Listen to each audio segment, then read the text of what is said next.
When Elena Voss locked eyes with Adrian Russo across a rain-soaked Manhattan intersection, she knew three things. The man she'd fled 6 months ago had found her, he'd just realized she was carrying his twins, and her carefully constructed escape was about to shatter. The underworld king who'd once consumed her life with possessive love now stood between her and freedom. But this time, she wasn't just running for herself. This is a story of dangerous love, impossible choices, and two souls bound by secrets that could destroy them both. Stay until the end, hit that like button, and comment your city so I can see how far this story travels. The rain fell in sheets across Fifth Avenue, turning the city into a blur of neon and shadow. Elena Voss pressed herself against the cold glass of a boutique window, her breath fogging the surface as she watched the black SUV idle at the corner. She'd been running for 6 months. 6 months of looking over her shoulder, changing apartments every few weeks, paying for everything in cash. 6 months of freedom that tasted like fear. Her hand moved instinctively to her stomach, where the evidence of her past grew stronger every day beneath the oversized coat she'd bought at a thrift store in Queens. 4 months along. Twins.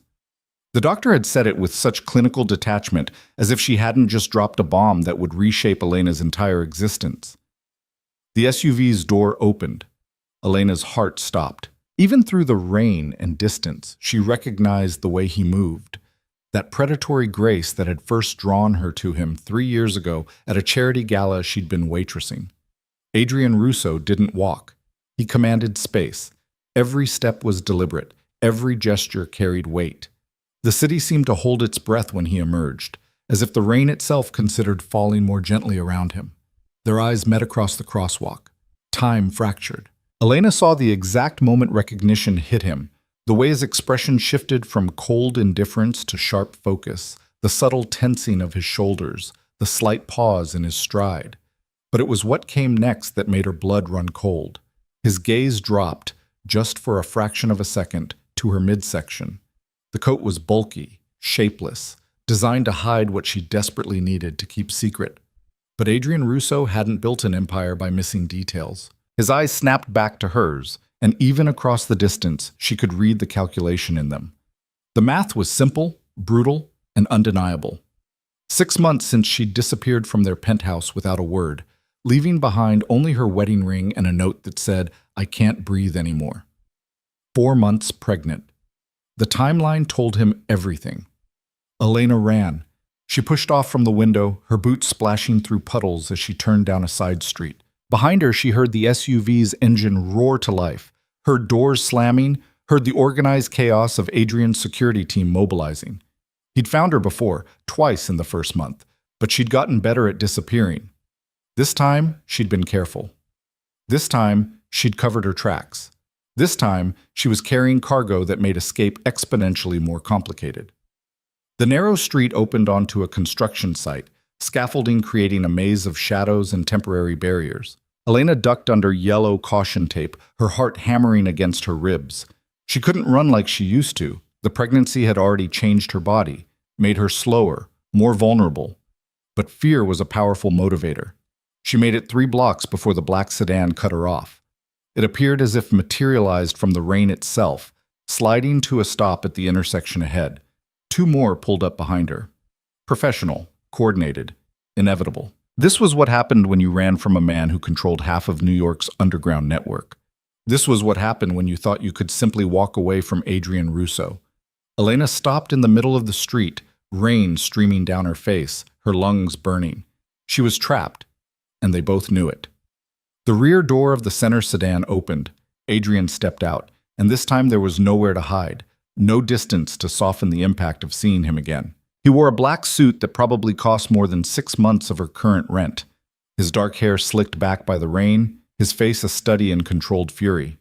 He'd always been beautiful in a dangerous way, sharp cheekbones, intense gray eyes, a mouth that could kiss with devastating tenderness, or deliver words that cut like blades. He walked toward her slowly, deliberately, giving her nowhere to run and all the time in the world to understand how thoroughly caught she was. "Hello, Elena." His voice was exactly as she remembered, smooth, cultured, with an undercurrent of steel. The sound of it after 6 months of silence made her chest tighten, with a complicated mixture of longing and terror. Adrian. She forced herself to meet his gaze, to not show weakness. She'd learned that from him during their marriage. Never show weakness, not even when you're bleeding internally. Let me go. Let you go. He repeated the words as if testing them for absurdity.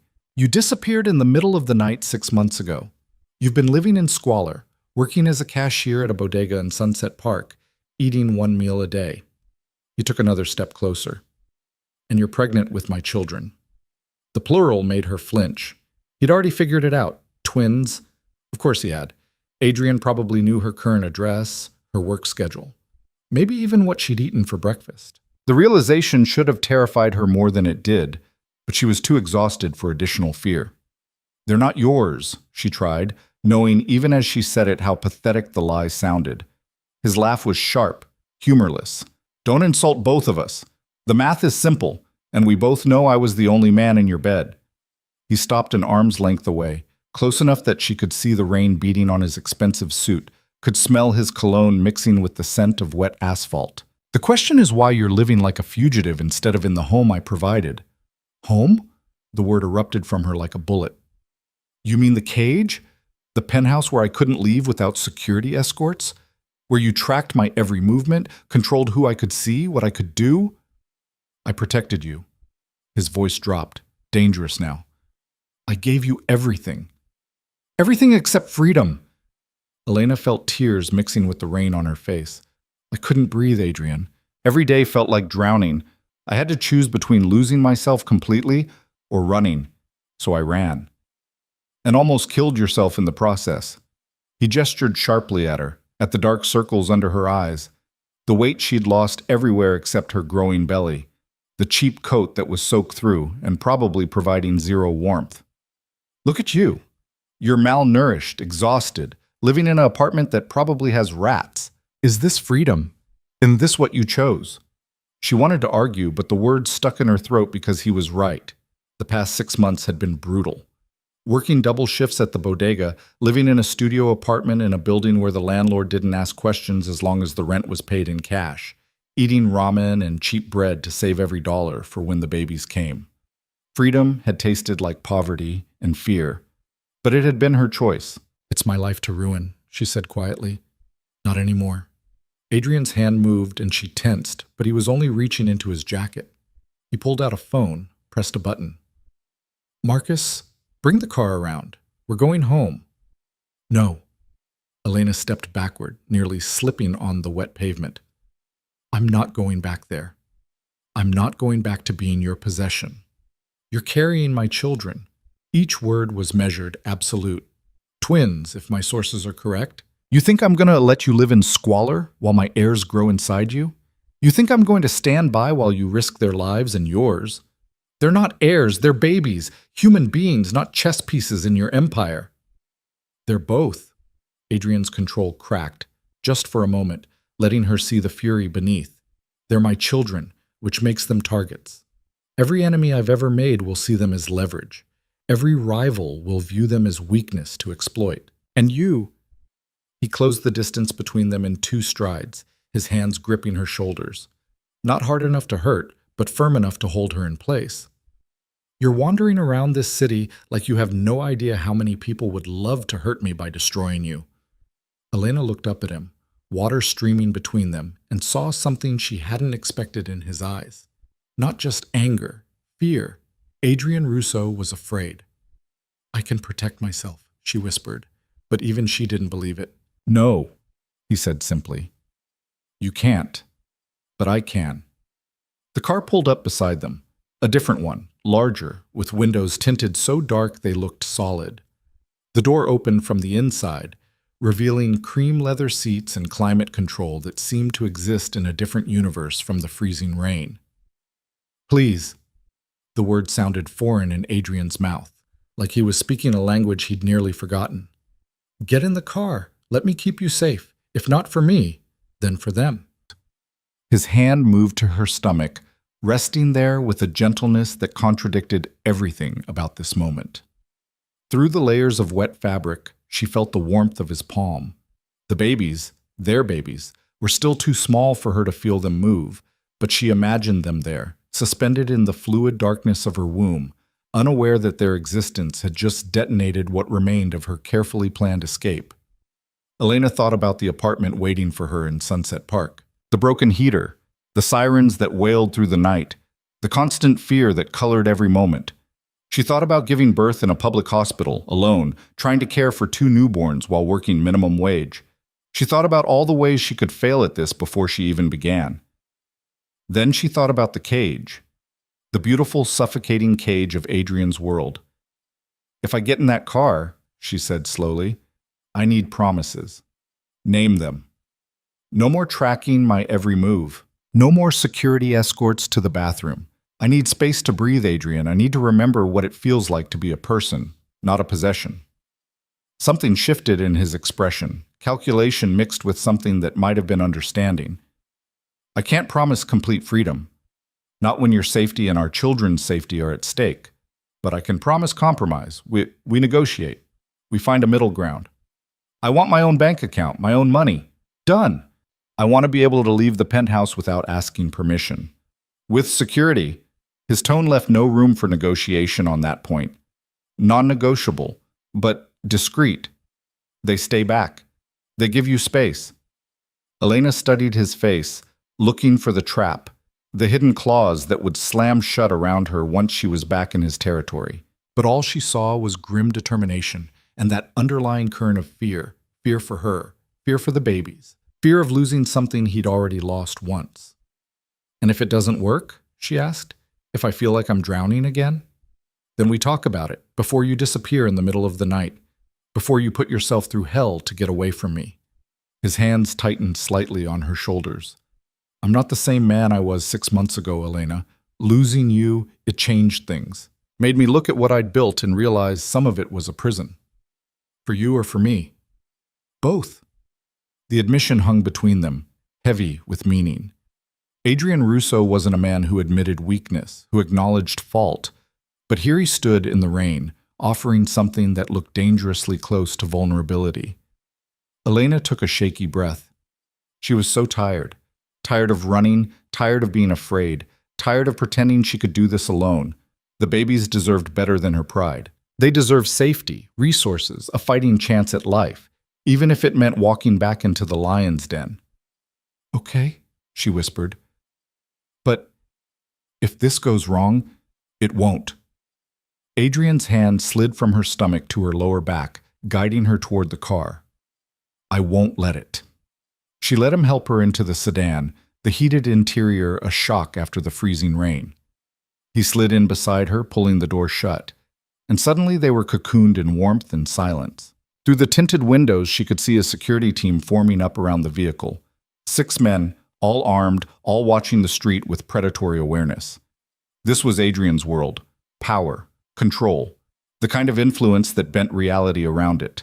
And she'd just chosen to walk back into it. The car began to move, smooth and silent.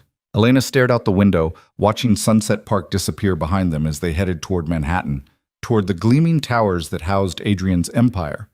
Beside her, Adrian was already on his phone, issuing crisp orders in a voice that expected immediate obedience. "I want Dr. Shen on standby. Full prenatal workup tonight. Marcus, clear the penthouse.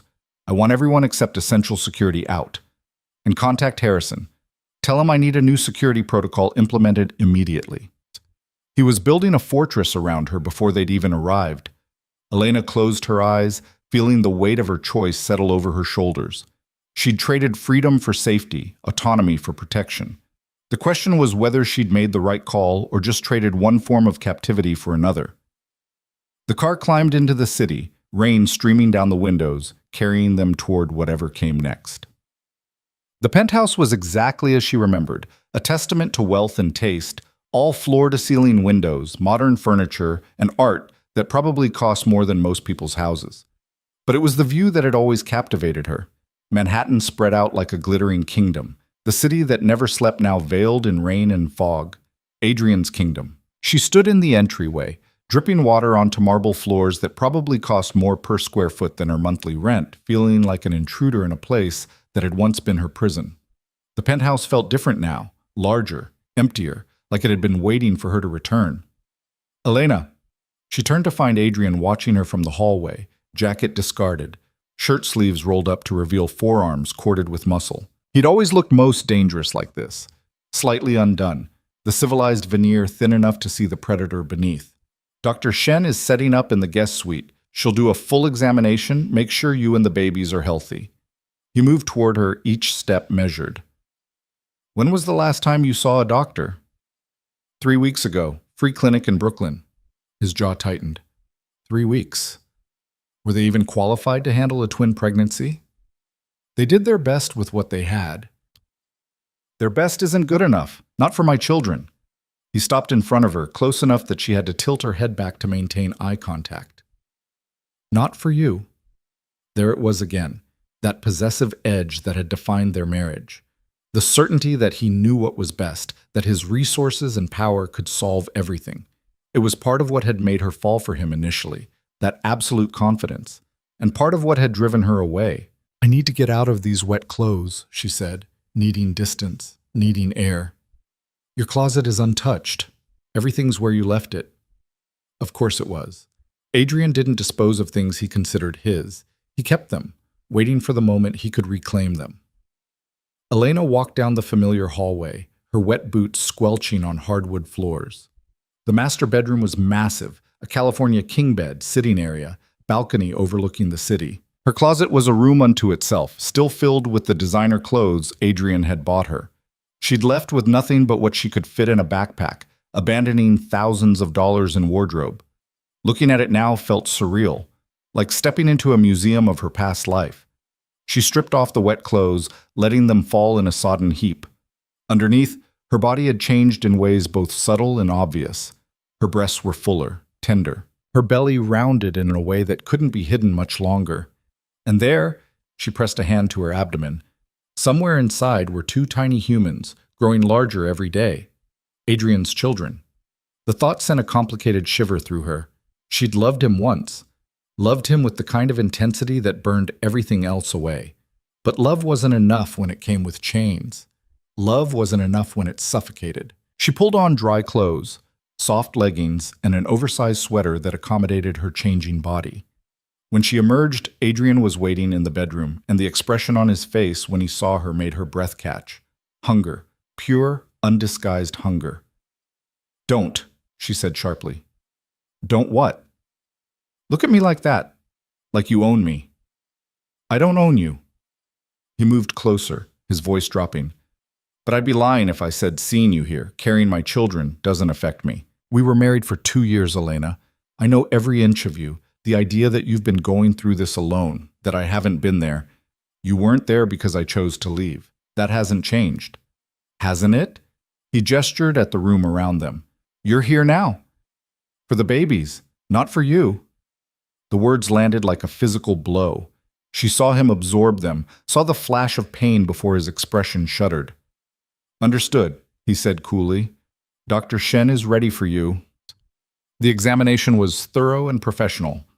Dr. Shen, a woman in her 50s with kind eyes and no-nonsense manner, performed an ultrasound while Adrian watched from the corner of the room. Elena tried not to look at him, tried not to see the way his entire body tensed when the babies appeared on the screen, 2 small forms curled together in the darkness of her womb. Both heartbeats are strong, Dr. Shen announced. Measurements are good, but... She turned to Elena with concern. You're underweight for a twin pregnancy. Have you been eating properly? I've been eating what I can afford. Well, that changes now. Dr. Shen glanced at Adrian. She needs proper nutrition, protein, calcium, iron. I'll send over a meal plan. Whatever she needs, Adrian said immediately. I can order my own food, Elena interjected. Can you? Dr. Shen raised an eyebrow. Because your blood work suggests otherwise. You're borderline anemic and your vitamin D is dangerously low. This isn't about pride, Ms. Voss. This is about the health of your babies. Elena subsided, hating that the doctor was right, hating that Adrian was standing there with that look on his face that said, I told you so without saying a word. After Dr. Shen left, armed with a list of prescriptions and follow-up appointments, Elena found herself alone with Adrian again. The penthouse felt too large and too small simultaneously. Endless space that somehow couldn't contain the tension between them. You should eat something, Adrian said. Chef prepared dinner. You still have Marcel? You think I'd fire the chef you loved? I kept everyone you liked. Just in case. Just in case she came back. The words hung unspoken between them. Dinner was served in the formal dining room, a space Elena had always found ridiculous for two people. The table could seat 12, and she and Adrian sat at opposite ends like strangers negotiating a treaty, which she supposed they were. Marcel had outdone himself. Grilled salmon, roasted vegetables, fresh bread. The kind of meal that reminded Elena exactly how much she'd been living on scraps. She tried to eat slowly to maintain dignity, but her body betrayed her. She was starving. Adrian watched her from across the table, barely touching his own food. What? She finally demanded. Nothing, just, it's good to see you eat. Stop acting like you care. I do care. I've always cared. That was never the problem. The problem was that you cared too much, or maybe not enough about the right things. Elena set down her fork. You cared about keeping me safe, keeping me close, but you never cared about what I needed. I gave you everything you could want, except choice, except freedom, except a voice in my own life.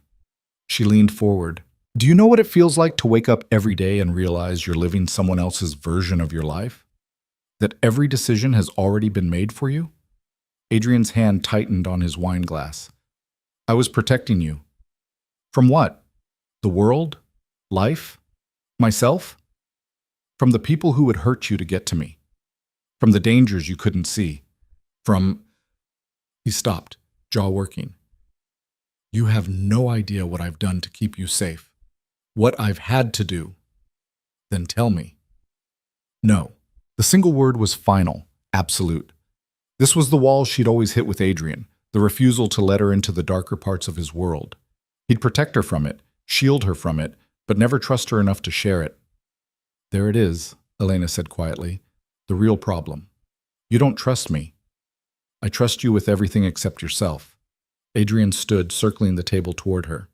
You're reckless, Elena. You take risks without understanding consequences. You think the best of people even when they've shown you who they are. That's beautiful, but it's also dangerous. So you locked me up to keep me safe. I gave you a fortress to live in. A fortress is still a prison. She stood too, refusing to let him loom over her. And I won't go back to that. I can't, not even for the babies. Something shifted in Adrian's expression, a crack in the armor. What if I told you I understand that now? That these 6 months without you taught me things about myself I didn't want to know? Like what? Like the fact that I'd rather have you here, fighting with me, hating me even, than be without you. He reached for her hand and she let him take it, let him pull her closer. I've been going insane, Elena. Tracking you. Making sure you were safe from a distance. Watching you struggle and not being able to help because I knew if I approached, you'd run again. You're helping me now because I'm pregnant. I'm helping you now because I can't stand to see you hurt. The pregnancy just gave me an excuse you couldn't refuse. His other hand came up to cup her face. I love you. That never changed. Elena closed her eyes against the onslaught of feeling his words provoked. She'd loved him too. Part of her probably still did, but love wasn't enough. It had never been enough. Love isn't supposed to feel like suffocation, she whispered. Then we'll make it different. We'll find a way. His thumb brushed her cheekbone. Stay. Not because you have to, but because you choose to. I'm only here until you feel trapped again. I know, but maybe if we both try, that won't happen. She wanted to believe him, wanted to believe that people could change, that circumstances could shift, that they could find a middle ground between his need for control and her need for freedom. But belief required trust, and trust was something she'd lost 6 months ago when she'd realized she couldn't breathe in his world. Before she could respond, Adrian's phone buzzed. He pulled it out, and Elena watched his expression shift from intensity to cold fury in the span of a heartbeat. What is it? Someone leaked to the press that you're back, that you're pregnant. He showed her the phone, a gossip site with a blurry photo of them getting into the car earlier. The headline screamed, Mafia Princess returns, Russo heir on the way. Elena felt the ground shift beneath her. No, No, no, no. This can't. It's already going viral. Adrian was scrolling rapidly, his jaw tight. Every outlet is picking it up. By morning, it'll be everywhere. What does that mean? He looked up at her, and she saw something in his eyes that made her blood run cold. Fear. Real, visceral fear. It means every enemy I've ever made now knows exactly where to hit me. It means you and our children just became the most valuable targets in the city. He pulled her close, one arm wrapping around her protectively. And it means the real fight is about to begin. Outside, thunder rumbled across Manhattan like a warning. The storm that had brought them together was only the beginning.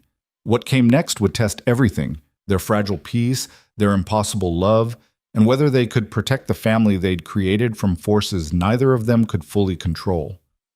Elena pressed her face against Adrian's chest, feeling his heart pound against her cheek, and wondered if she'd just walked into safety or straight into the eye of a hurricane. The answer, she suspected, was both. The news spread like wildfire through gasoline-soaked streets. By dawn, Elena's face was everywhere. Grainy surveillance photos splashed across tabloids, her pregnant silhouette analyzed by entertainment reporters who treated her womb like breaking news. The headlines grew increasingly sensational with each passing hour. Russo's secret baby. Mama surfaces. Twin heirs to underground empire. Love child scandal rocks New York elite. Elena stood at the penthouse windows, coffee untouched in her hands, watching the city wake up to the story of her life becoming public consumption. Below, on the street 50 floors down, she could see news vans gathering like vultures. Photographers with telephoto lenses, reporters doing stand-ups in front of Adrian's building. Her privacy, already threadbare after 6 months of careful hiding, had been completely obliterated in less than 12 hours. Stop looking at them. Adrian's voice came from behind her, rough with exhaustion. He hadn't slept. She'd heard him on the phone all night, his voice sharp and commanding as he tried to contain damage that was already catastrophic. "They're going to camp out there, aren't they?" Elena asked without turning around. "Until they get bored, or until something more interesting happens." He moved to stand beside her, close enough that she could feel the heat of him. "Marcus is arranging a statement, something to satisfy them without giving them ammunition."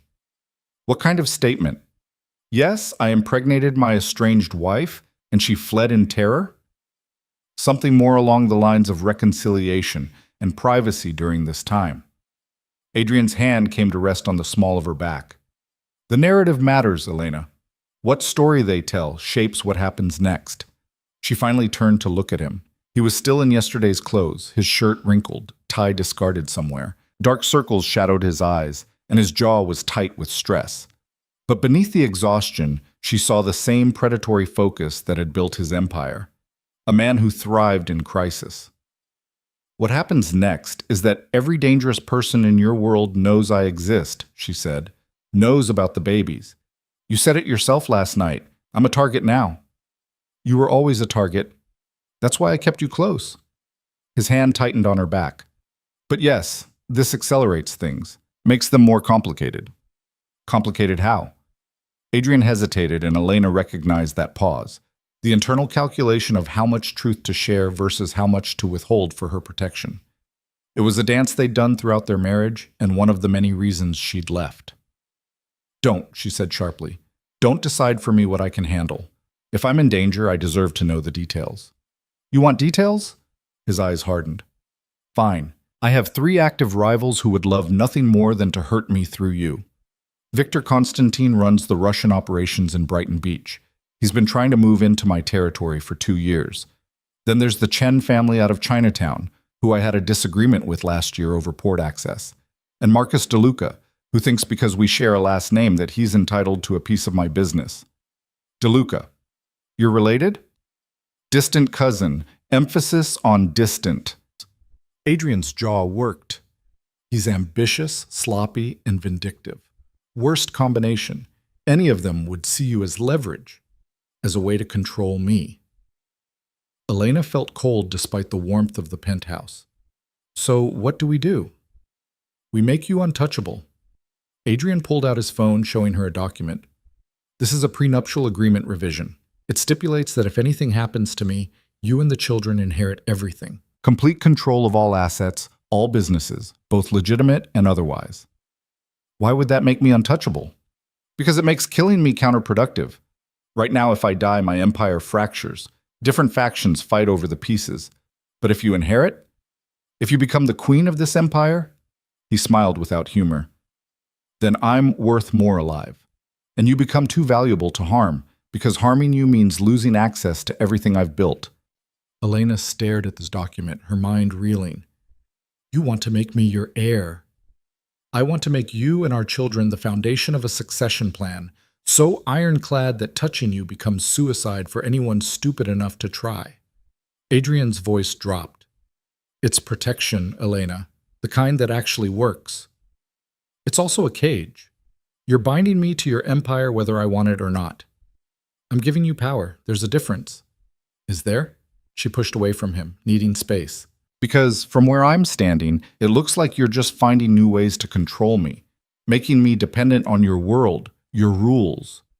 You're already dependent. Adrian's composure cracked, letting genuine emotion bleed through. The moment you conceived my children, you became part of this, whether you wanted it or not.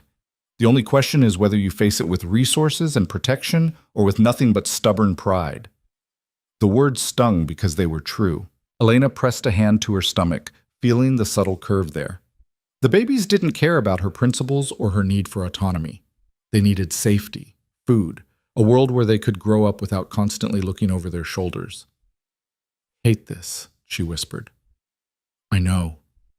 Adrian's voice softened, but hate it from a position of strength. Sign the papers. Take the power. If you decide you don't want any of this when the babies are born, when things are stable, we'll renegotiate. But right now, survival comes first. Elena looked at the document again. Pages and pages of legal language that essentially made her one of the most powerful people in New York's criminal underworld. A position she'd never wanted. A title that came with blood on its hands. But it also came with the ability to protect her children. Where do I sign? Adrian's relief was palpable. He handed her a pen, guiding her to the relevant pages. As she signed her name, Elena Voss Russo, the surname she'd abandoned 6 months ago now legally binding her again, she felt the weight of the decision settle over her shoulders like a mantle made of iron. Marcus will file these within the hour, Adrian said, taking the papers. By noon, every person who matters will know you're not just my estranged wife. You're my designated successor. And that makes me safe? It makes you dangerous, which is the same thing in this world. Before Elena could respond, the penthouse door opened. A woman entered, late 20s, stunning in the way that came from expensive maintenance rather than natural beauty, wearing a designer suit that probably cost more than Elena's entire wardrobe from her Sunset Park days. She moved with the confident grace of someone who belonged in Adrian's world. Elena felt something ugly twist in her chest, jealousy, possessiveness, emotions she had no right to feel for a man she'd left. Isabella, Adrian said, his voice cool and professional. I thought I told Marcus to clear the penthouse. You did. But since I'm your lawyer, not staff, I took liberties. Isabella's sharp eyes moved to Elena, assessing. So this is the runaway wife. I expected someone more impressive. Isabella handles my legal affairs, Adrian said before Elena could respond. She's here to explain the implications of what you just signed. How thoughtful. Elena's voice was saccharine. Does she handle all your affairs, or just the legal ones? Isabella's smile was razor sharp. Just legal. Though I can see why you might be confused, Adrian has excellent taste in everything he acquires. I'm not something he acquired. No? Then what are those papers you just signed? Because from where I'm standing, you just became a very valuable asset. Adrian stepped between them, his voice cutting. Isabella, explain the legal protections and nothing else. Elena, she's here to help whether you like her or not. The two women stared at each other across the space Adrian had created, and Elena recognized the dynamic immediately. Isabella was in love with Adrian. Maybe had been for years. And Elena's return, pregnant with his children, had just destroyed whatever hopes she'd been harboring. The papers create a trust, Isabella began, her professional mask sliding into place. All of Adrian's assets, both declared and undeclared, are now held in a structure that names you and your children as primary beneficiaries. If anything happens to Adrian, control transfers to you immediately. No probate, no legal challenges, no disputes. What about his family? Elena asked. Don't they have claims? Adrian has no living family with legal standing. His parents died when he was 19. No siblings. Some distant cousins who'll scream when they find out, but they have no legitimate claim. Isabella pulled out a tablet, showing Elena financial spreadsheets. You're looking at combined assets worth approximately $2 billion. Real estate, investments, businesses both legitimate and otherwise. As of this morning, you control it all if Adrian dies. $2 billion. The number was so large it became meaningless. Elena had been living on minimum wage 6 months ago, counting pennies to afford dinner. Now she was looking at wealth that could reshape lives with a signature. And if I don't want it? Elena asked. Too bad. Isabella's voice held a note of satisfaction. You already signed. The only way out now is Adrian's death or a legal proceeding that would take years and expose everything, including things that would land both of you in federal prison. Isabella. Adrian's voice held warning. She wanted to know the implications. I'm telling her. Isabella turned to Elena. You're in this now. Congratulations. You're a crime boss's queen whether you wanted the crown or not. The words hung in the air like a verdict. Elena wanted to argue, wanted to fight, but exhaustion was catching up with her. She'd slept poorly, her body still adjusting to being back in Adrian's world. The babies were draining her energy, making her tired at odd hours. I need to lie down, she said quietly. Elena, Adrian started, but she was already moving toward the bedroom. Just give me an hour. Let me process this. She closed the bedroom door behind her, leaning against it as the weight of the morning crashed over her. Outside that door was Adrian, rebuilding his fortress around her. Isabella, watching her with thinly veiled hostility. And somewhere in the city, enemies she'd never met planning moves against her before she even understood the game. Elena crawled into bed fully clothed, pulling covers over herself despite the room's comfortable temperature. She needed the weight of blankets, needed to feel cocooned and protected, even if it was an illusion. Sleep came surprisingly quickly, dragging her under into dreams that mixed memory and nightmare. She woke to voices arguing in the next room, low and intense, but not quite quiet enough. Irresponsible to involve her this deeply, this fast, Isabella's voice sharp with disapproval. I didn't have a choice. Adrian, defensive. The leak changed everything. She needed protection that words can't provide. So you made her your heir. Adrian, she's been back less than 24 hours. You don't even know if she'll stay. She's carrying my children. She'll stay. Will she? Because from what I saw this morning, she looks ready to bolt the first chance she gets. A pause. And you're not thinking clearly. You never do when it comes to her. That's enough. Is it? Because I've been cleaning up your messes for 5 years, and this woman is the biggest one yet. She left you. She chose poverty and danger over being with you. What makes you think a piece of paper changes that? Elena heard something slam. Adrian's hand on a table, maybe. What I think is that you're overstepping. Your job is to handle legal matters, not question my personal decisions. My job is to protect you from making mistakes that could destroy everything you've built. And she... Isabella's voice dropped, became more intimate. Adrian, I've stood by you through everything. Been there when you needed someone. Don't I deserve more than being sidelined for a woman who ran away? Elena felt her chest tighten, so she'd been right about Isabella's feelings. The question was whether Adrian returned them. You deserve respect and compensation, both of which you receive generously. Adrian's voice was cold now, distant. What you don't deserve is to confuse professional loyalty with personal entitlement. Elena is my wife, the mother of my children. That's not changing. You're a estranged wife who hates everything you are. Estranged or not, she's mine. That's final. The possessive declaration should have angered Elena. Instead, she felt a complicated surge of satisfaction. Adrian was defending her, choosing her, even against someone who clearly wanted to replace her. Then I hope you know what you're doing, Isabella said, her voice brittle. Because when this falls apart, and it will, I won't be the one putting you back together. Noted. Elena heard footsteps, a door closing, then silence. She lay in bed, processing what she'd heard. Isabella was in love with Adrian. Adrian was, what? Still possessive of Elena despite everything? Or just protective of his investment now that she carried his children? The bedroom door opened quietly.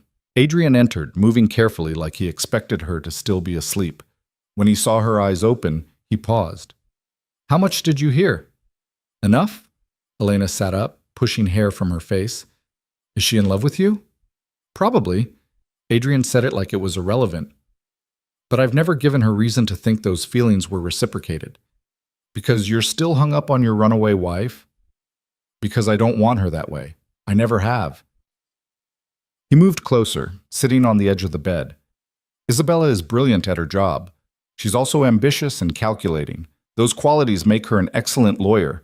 They don't make her someone I want in my personal life. And I am? You're different. Adrian's hand found hers, fingers intertwining.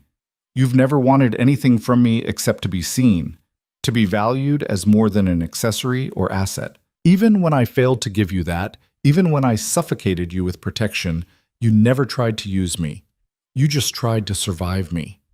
The honesty in his voice made Elena's throat tight. I didn't think you understood that.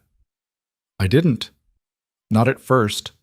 His thumb traced patterns on her palm. But 6 months of your absence teaches clarity. I had everything. Power, money, influence, and I'd trade it all to have you look at me the way you used to, before I ruined it.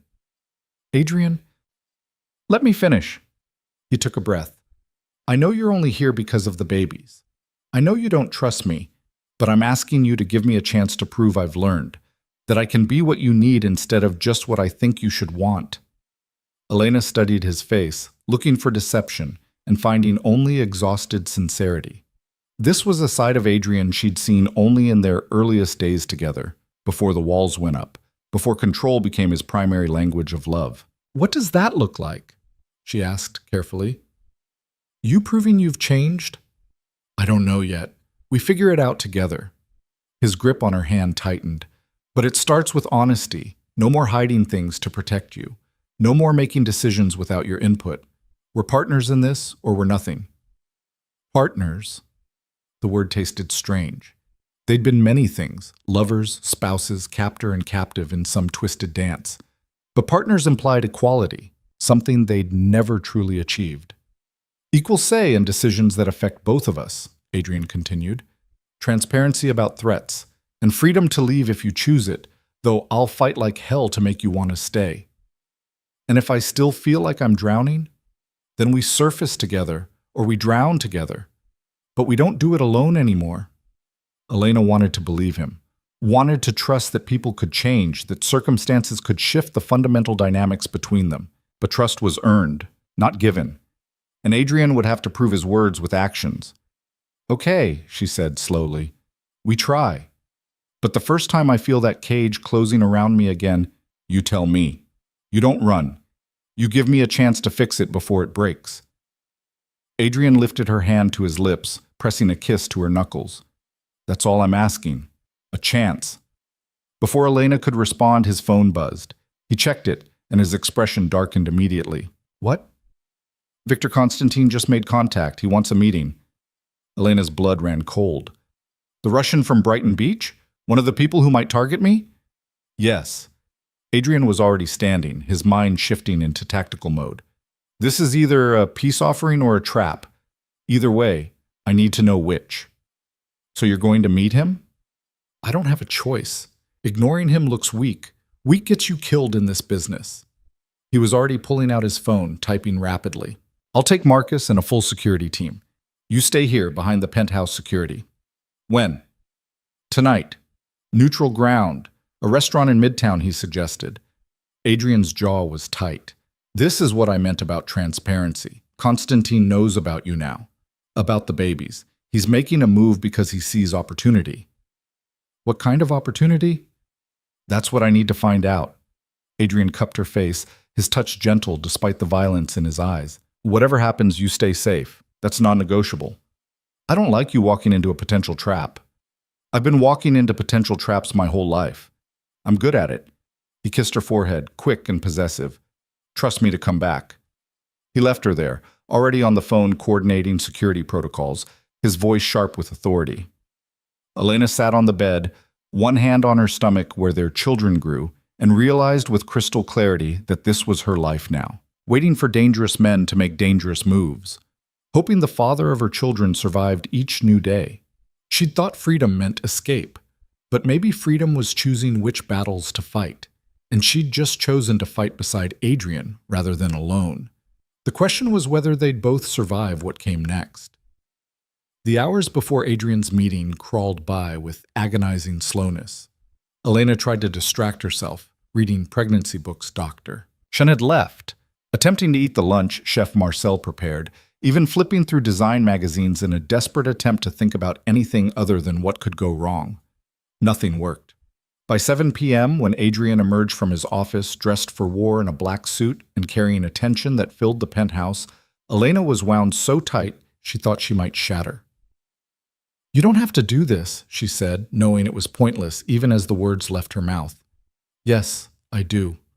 Adrian checked his weapon, a sleek handgun that he holstered with practiced ease. "Constantine needs to understand that nothing's changed, that I'm still in control. Even though everything's changed, especially because everything's changed." He moved to her, pulling her close. "This is how we keep you safe, by showing strength, by making it clear that touching you means war." Elena pressed her face against his chest, breathing in his scent, expensive cologne and something uniquely him. "I don't want to be a widow before I figure out if I want to be a wife again." "You won't be." His arms tightened around her. "So I've survived worse than Victor Constantine. I'll survive this. Promise me." "Elena, promise me you'll come back." Adrian pulled back enough to meet her eyes. "I promise. No matter what happens tonight, I'm coming back to you." He kissed her then, hard and desperate, pouring 6 months of separation and fear and need into the contact. Elena kissed him back, letting herself feel everything she'd tried to bury, the love, the anger, the terrible, consuming want that had drawn them together in the first place. When they broke apart, both breathing hard, Adrian rested his forehead against hers. "Don't leave while I'm gone," he whispered. "I won't. Even if you get scared, even if this feels like too much, stay. I'll stay." And she meant it, at least for tonight. Adrian left surrounded by 6 armed men, all of them moving with military precision. Elena watched from the window as the motorcade pulled away from the building, disappearing into the neon chaos of the city. Then she was alone. The penthouse felt enormous without Adrian's presence filling it. Elena wandered from room to room, unable to settle, her anxiety building with each passing minute. She should eat, should rest, should do something productive. Instead, she found herself in Adrian's office. The space was pure Adrian, dark wood, leather furniture, floor-to-ceiling windows overlooking the city. His desk was a command center, multiple monitors showing various security feeds. Elena could see the building's entrance, the garage, even what looked like feeds from other locations across the city. This was how he'd tracked her, how he'd known she was safe even when she thought she was invisible. The realization should have angered her. Instead, she felt a complicated surge of understanding. This was Adrian's language of love, surveillance, protection, control. He didn't know how to care without monitoring, didn't know how to love without owning. Teaching him a different language would be the work of years, if it was even possible. Elena was about to leave when one of the monitors caught her attention. The feed showed Adrian's motorcade arriving at the restaurant, an upscale Italian place in Midtown. She watched him exit the vehicle, flanked by Marcus and his security team. They entered the building, and the camera angle switched to what must be interior surveillance. She shouldn't watch. It felt like an invasion of privacy, even though Adrian had clearly set up these feeds himself. But fear kept her rooted in place, eyes locked on the screen. The meeting happened in a private room. Elena could see Adrian sitting at a table across from a man she assumed was Victor Constantine, tall, broad-shouldered, with the kind of face that had seen violence and dealt it back. 2 other men flanked him, clearly armed. The conversation looked civil at first. Drinks were poured, words exchanged. But Elena could read the tension in Adrian's shoulders, could see the predatory stillness that meant he was calculating threats. Then Constantine pulled out a phone, showed Adrian something. Even through the grainy surveillance footage, Elena saw Adrian's reaction, the way his entire body went rigid, the flash of rage that crossed his face before he controlled it. What had Constantine shown him? The Russian was talking now, gesturing. Adrian responded, his voice clearly sharp even though Elena couldn't hear the words.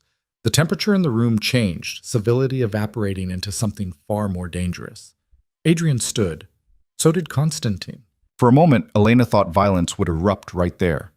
Both sides reaching for weapons, the meeting dissolving into bloodshed. Then Adrian did something unexpected. He pulled out his own phone, typed something, and showed it to Constantine. The Russian's expression shifted. Surprise, then calculation, then something that might have been respect. He nodded slowly, gestured for his men to stand down. Whatever Adrian had shown him, it had worked. The meeting concluded with a handshake. Brief, professional, completely devoid of warmth. Then Adrian was leaving, his security team forming up around him as they exited the restaurant. Elena watched the motorcade pull away, relief flooding through her so intensely her knees weakened. He was alive. He'd survived. Now she just had to wait for him to come home. 20 minutes later, she heard the penthouse door open. Elena met Adrian in the entryway, searching his face for damage and finding only exhaustion. "What happened?" she demanded. "He showed me photos." Adrian's voice was flat, controlled. "Of you. From the past 6 months. Every apartment you lived in. Every route you walked. Times, dates, locations." His hands clenched into fists. "He's been tracking you almost as long as I have." Elena felt ice flood her veins. "Why?" "Insurance, in case he ever needed leverage against me." Adrian's eyes met hers, and she saw fury there. Pure, controlled rage. "He wanted me to know that he could have taken you any time in the past 6 months, that you were only safe because he allowed it." "What did you show him?" "The succession documents. Proof that you're my heir." A grim smile crossed Adrian's face. "I explained that if anything happened to you, the resulting power vacuum and my retaliation would destroy everything he's built. That touching you doesn't give him leverage. It gives him a war he can't win." "And he believed you?" "He's not stupid. He knows I'd burn this city to ashes if someone hurt you." Adrian pulled her close, his arms wrapping around her with desperate strength. "But he also knows that as long as you're alive and safe, he has a chance at negotiation, at finding ways to coexist. Your existence as my heir creates more value than your death. That's what keeps you safe." Elena pressed her face against his chest, feeling his heart racing despite his controlled exterior. He'd been more frightened than he'd shown, more worried about what Constantine might do. "I watched you on the security feeds," she admitted, "from your office. I couldn't just sit here not knowing." "Good." Adrian's hand came up to cradle her head. "No more secrets. You want to know what's happening? You ask. You want to see the surveillance? You look. This is your world too now." "I don't want it to be." "I know. But it is. And we deal with reality, not wishes." They stood there in the entryway, holding each other while the city glittered beyond the windows. Elena felt the weight of her new position settling deeper, not just Adrian's wife, but his designated successor. A piece on the board in a game she'd never wanted to play. But she was also the mother of his children, and that meant playing to win.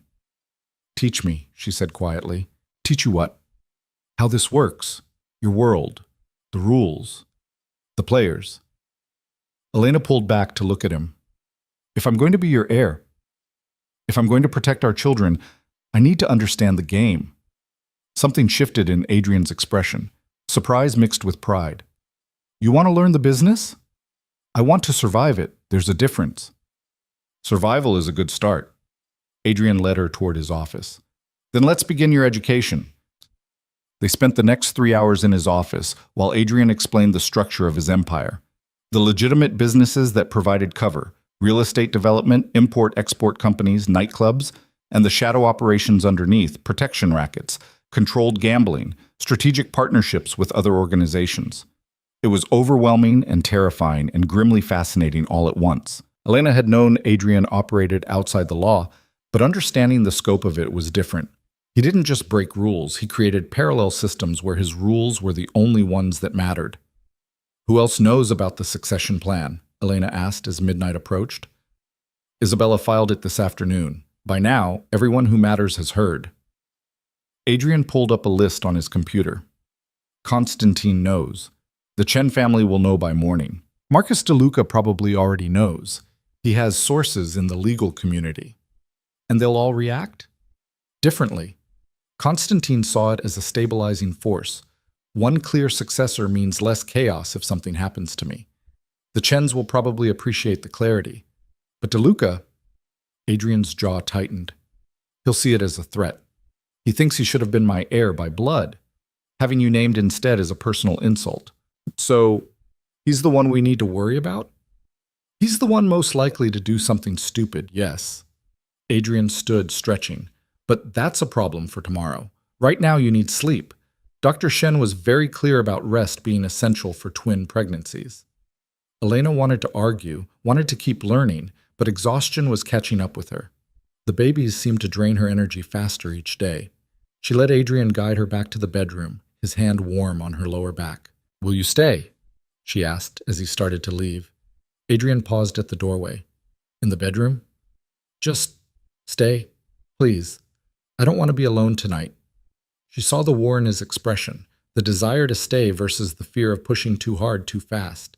But then he was moving back into the room, removing his jacket and shoulder holster, toeing off his shoes. "Just sleeping," he said. "Just sleeping," Elena agreed. They lay on opposite sides of the massive bed, careful not to touch, the space between them charged with everything unsaid. Elena stared at the ceiling, hyper-aware of Adrian's breathing, of his presence in her space after 6 months of absence. "I'm scared," she whispered into the darkness. "Of what?" "All of it. The danger. The responsibility. Becoming someone I don't recognize." She turned her head to look at him. "What if I can't do this? What if I'm not strong enough?" Adrian rolled to face her, and even in the dim light she could see the intensity in his eyes. "You survived 6 months alone while pregnant with twins. You survived poverty and fear and uncertainty. You're stronger than you think." That was different. That was just survival. This is survival too, just a different battlefield. His hand moved across the space between them, finding hers. "And this time, you don't fight alone." Elena let their fingers intertwine, let herself take comfort in the contact. Tomorrow would bring new threats, new challenges. But tonight, they had this, fragile peace in the eye of the storm. She fell asleep with Adrian's hand in hers, and for the first time in months, she didn't dream of running. The next morning arrived with deceptive calm, sunlight streaming through the penthouse windows like nothing in the world had changed. But everything had changed. Elena woke to find Adrian already gone, his side of the bed cold, a note on his pillow written in his sharp, precise handwriting. "Meeting with the Chens. Back by noon. Don't leave the building." She crumpled the note in her fist, irritation flaring despite understanding the necessity. This was the compromise they'd struck. Transparency about his movements, but restrictions on hers. Protection that still felt uncomfortably close to control. Elena showered and dressed, choosing clothes from her old wardrobe that still fit her changing body. The designer labels felt strange after months in thrift store finds, like putting on someone else's skin. She was examining herself in the mirror, trying to reconcile the woman looking back at her with the person she'd been just days ago, when her phone buzzed. Unknown number. Her thumb hovered over the decline button, but something made her answer. "Hello?" "Elena Russo." The voice was male, unfamiliar, with a faint accent she couldn't place. Or should I say, Elena Voss? I can never remember which name you prefer. Ice flooded her veins. "Who is this?" "A friend, or I could be if you're smart." A pause. "I'm calling to offer congratulations on your new position, successor to the Russo Empire. That's quite a promotion for a woman who was living in a rat-infested apartment last week." Elena's hand tightened on the phone. "If you have something to say it. Direct. I appreciate that." The man's voice carried amusement. "Here's what I have to say. Your husband made you his heir to protect you, but protection works both ways. And right now, Adrian Russo is making enemies faster than he can count them. Eventually, one of those enemies is going to do the math and realize the quickest way to destroy him is through you. Is that a threat? It's a warning. See, I'm invested in your survival. You dying creates chaos I don't want, but other people?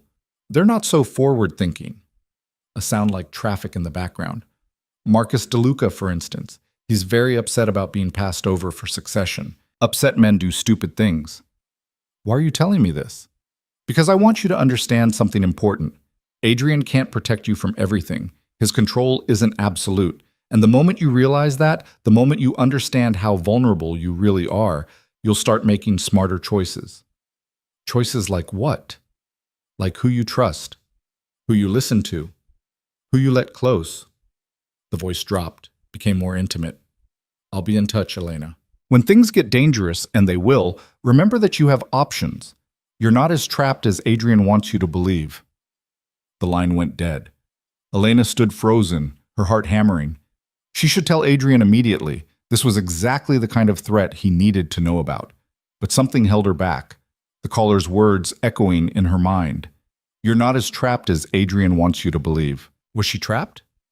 The penthouse suddenly felt smaller, the windows less like views and more like the walls of an expensive cage. She'd agreed to stay, agreed to learn Adrian's world, but had she just traded one form of captivity for another? Before she could spiral further, the penthouse door opened.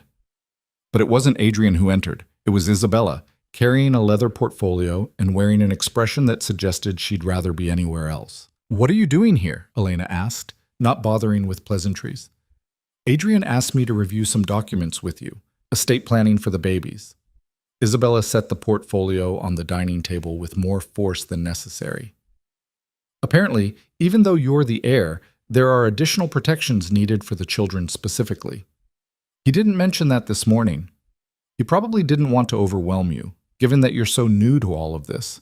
Isabella's smile was sharp.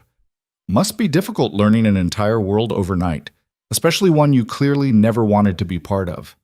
Elena crossed her arms. "If you have something to say to me, just say it." "Fine." Isabella turned to face her fully. "I think you're a liability.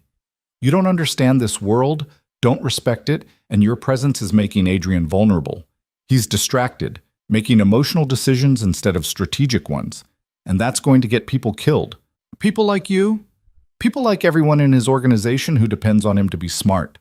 Isabella's voice hardened. "I've watched Adrian build this empire from nothing, watched him make impossible choices, sacrifice everything for power and control.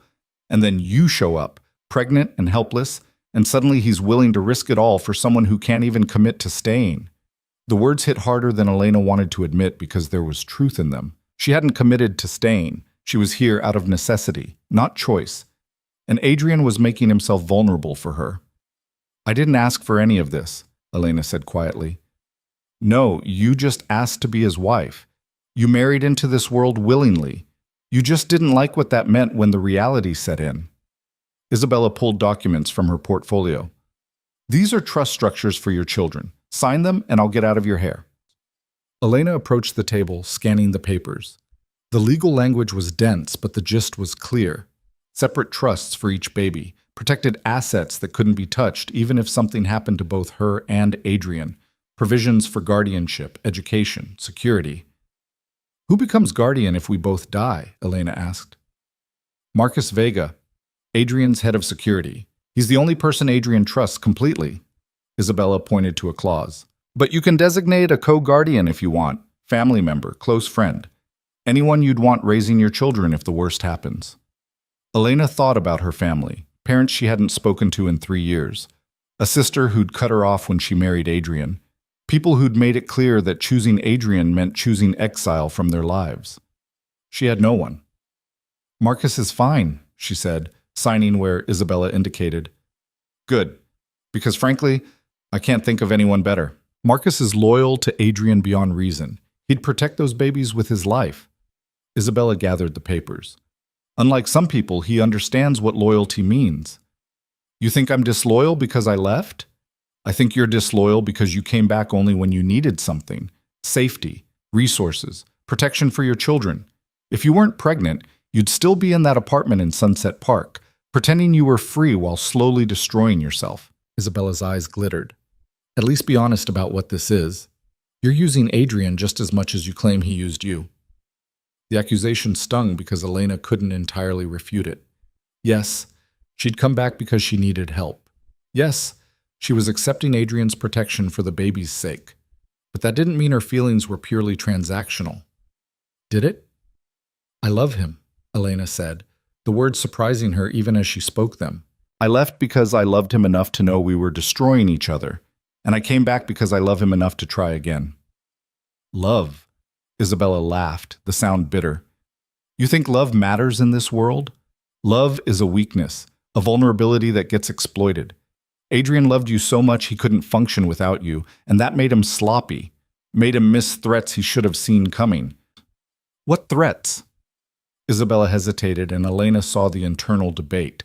How much to reveal versus how much to keep hidden. Tell me, Elena pressed. You said I need to understand this world, so help me understand. There's a situation developing, Isabella said finally. Marcus DeLuca isn't just upset about being passed over for succession. He's actively building a coalition, reaching out to smaller organizations, promising them territory and influence if they help him challenge Adrian's control. Is that why Adrian's meeting with the Chens? To shore up alliances? Partly. But also because DeLuca's been making noise about you specifically, questioning your legitimacy as heir, suggesting that Adrian's judgment is compromised because of his feelings for you. Isabella's voice dropped. He's planning something. We don't know what yet, but it's coming soon. Elena felt cold despite the penthouse's warmth. Does Adrian know? He knows DeLuca's unhappy. He doesn't know how deep the conspiracy goes. Isabella met her eyes. And I can't tell him because half of my intelligence comes from sources who would disappear if they knew I was sharing with anyone. So I'm telling you instead. Consider it a professional courtesy. Or a warning. Take your pick. Why would you warn me if you think I'm a liability? Because despite my personal feelings, I'm practical. You're Adrian's heir now. That makes your survival important to the Empire's stability. Isabella moved toward the door. Just try not to get yourself killed. It would be inconvenient for all of us. She left before Elena could respond, the penthouse door closing with finality. Elena stood alone in the too large space, her mind racing. 2 warnings in one morning, one from an unknown caller, one from Isabella, both painting a picture of danger closing in from multiple directions. And Adrian was out there, making alliances and managing threats, thinking she was safe behind his fortress walls. But safe was an illusion. She'd learned that much. Her phone buzzed again. This time, it was a text from an unknown number. Look outside your building, southeast corner, now. Every instinct screamed not to engage, but curiosity and fear drove her to the windows. She looked down, scanning the street 50 floors below. At first, she saw nothing unusual, typical Manhattan chaos, taxis and pedestrians and delivery trucks. Then she saw him. A man standing on the southeast corner, looking up directly at her window. He was too far away to make out features, but something about his posture, the deliberate way he held his position, made her stomach clench. He raised one hand in a casual wave, then pointed at her. A clear message. I see you. I know exactly where you are. Another text arrived. Wave back if you understand you're not as safe as you think. Elena's hand shook as she stepped away from the window. This was psychological warfare. Someone, probably the caller from earlier, demonstrating that Adrian's protection had holes, that she could be watched, tracked, targeted, despite all the security. She should call Adrian, should tell him everything, the phone call, Isabella's warning, the man on the street. But the moment she did, the walls would close in tighter. More security, more restrictions, more suffocation disguised as safety. Elena made a decision that was probably stupid but felt necessary. She grabbed her phone and purse, pulling on a coat that mostly hid her pregnancy. Then she walked out of the penthouse, ignoring the security guards stationed outside, who immediately stood to attention. Mrs. Russo, are you going somewhere? Just down to the lobby. I need some air. I'll escort you. I don't need an escort to ride the elevator. Elena kept her voice firm. I'm going to the lobby, buying a coffee from the shop downstairs, and coming right back. I'm not leaving the building. The guard looked uncertain, clearly weighing Adrian's general orders against the specific situation. Finally, he nodded. 10 minutes. If you're not back, I call Mr. Russo. Fine. Elena rode the elevator down, her heart pounding. This was reckless, dangerous, exactly the kind of risk-taking behavior that had made Adrian so paranoid about her safety in the first place. But she needed to prove something, to herself, to whoever was watching, that she had agency, that she could make choices, even small ones, without asking permission. The lobby was bustling with residents and visitors. Elena headed for the coffee shop, ordered a decaf latte she didn't want, and tried to look casual while her mind raced with possibilities. Was the man from the corner watching her now? Was this exactly what he wanted, to draw her out, make her prove she could be manipulated? Mrs. Russo. The voice came from behind her, male and unfamiliar. Elena turned to find a man in his 40s, well-dressed in a business suit, with cold eyes and a smile that didn't reach them. I'm sorry, do I know you? No, but I know you. He gestured to an empty table in the corner. 2 minutes of your time. That's all I'm asking. Every alarm in her head was screaming to run, to call for security, to do anything except follow this stranger. But she found herself walking to the table, sitting across from him, driven by a need to understand the game being played around her. Who are you? My name doesn't matter. What matters is that I represent people who have concerns about your husband's recent decisions. The man folded his hands on the table. Making you his heir was controversial. It suggests Adrian's priorities are shifting away from business and toward personal matters. And that bothers you because? Because personal matters make people unpredictable. Adrian Russo's value has always been his ruthless pragmatism, his ability to make hard choices without emotion clouding his judgment. The man's eyes bored into hers. You represent emotion, weakness, a liability that could cost everyone who depends on him. Then those people should take it up with Adrian. They will. But first, I wanted to extend an offer to you directly. He slid a card across the table, plain white, just a phone number embossed in black. When things get dangerous, and they will, you'll need an exit strategy, a way to protect yourself and your children that doesn't depend on Adrian's empire. Call that number. We'll provide resources, protection, and most importantly, freedom. You want me to betray Adrian. I want you to survive. There's a difference. The man stood. Think about it. When his world starts burning, and it's already starting, you'll want options. We're offering you one. He walked away before Elena could respond, disappearing into the lobby crowd like he'd never been there. She stared at the card, her fingers trembling as she picked it up. Just a phone number. But it represented something terrifying and tempting in equal measure, a way out, an escape route if everything collapsed. She should throw it away, should tell Adrian immediately, should do everything a loyal partner would do. Instead, she slipped the card into her pocket and headed back upstairs. The security guard looked relieved when she returned. Coffee's good here, isn't it? Great, Elena lied, carrying her untouched latte back into the penthouse. She threw the coffee away and paced the space, her mind churning. Too many pieces moving at once. Too many players with agendas she couldn't fully see. And at the center of it all, Adrian, trying to protect her while enemies circled closer. The penthouse door opened again, and this time it was Adrian, returning earlier than expected. He took one look at her face and crossed the room immediately. What happened? What makes you think something happened? Elena. He cupped her face, forcing her to meet his eyes. I can read you. Something's wrong. She should tell him, should explain about the phone call, the man on the street corner, the encounter in the lobby, but the words stuck in her throat, tangled with the memory of the card in her pocket, the secret she was already keeping. I'm just tired, she said. Pregnancy hormones. Dr. Shen warned me they'd make everything feel more intense. Adrian studied her, clearly unconvinced, but he let it go. The meeting with the Chens went well. They're committed to neutrality in any conflict with DeLuca. That's as close to support as we'll get from them. And DeLuca? What's he planning? Nothing good, but we're monitoring the situation. Adrian guided her to the couch, sitting beside her. I need you to do something for me. What? I need you to marry me. Again. Legally, publicly, in a way that makes it impossible for anyone to question your legitimacy as my heir. Elena stared at him. We're already married. Our marriage certificate is from 3 years ago, before you left. Some people are arguing that our separation invalidates the succession documents, that you're estranged and shouldn't have legal standing. Adrian's hand found hers.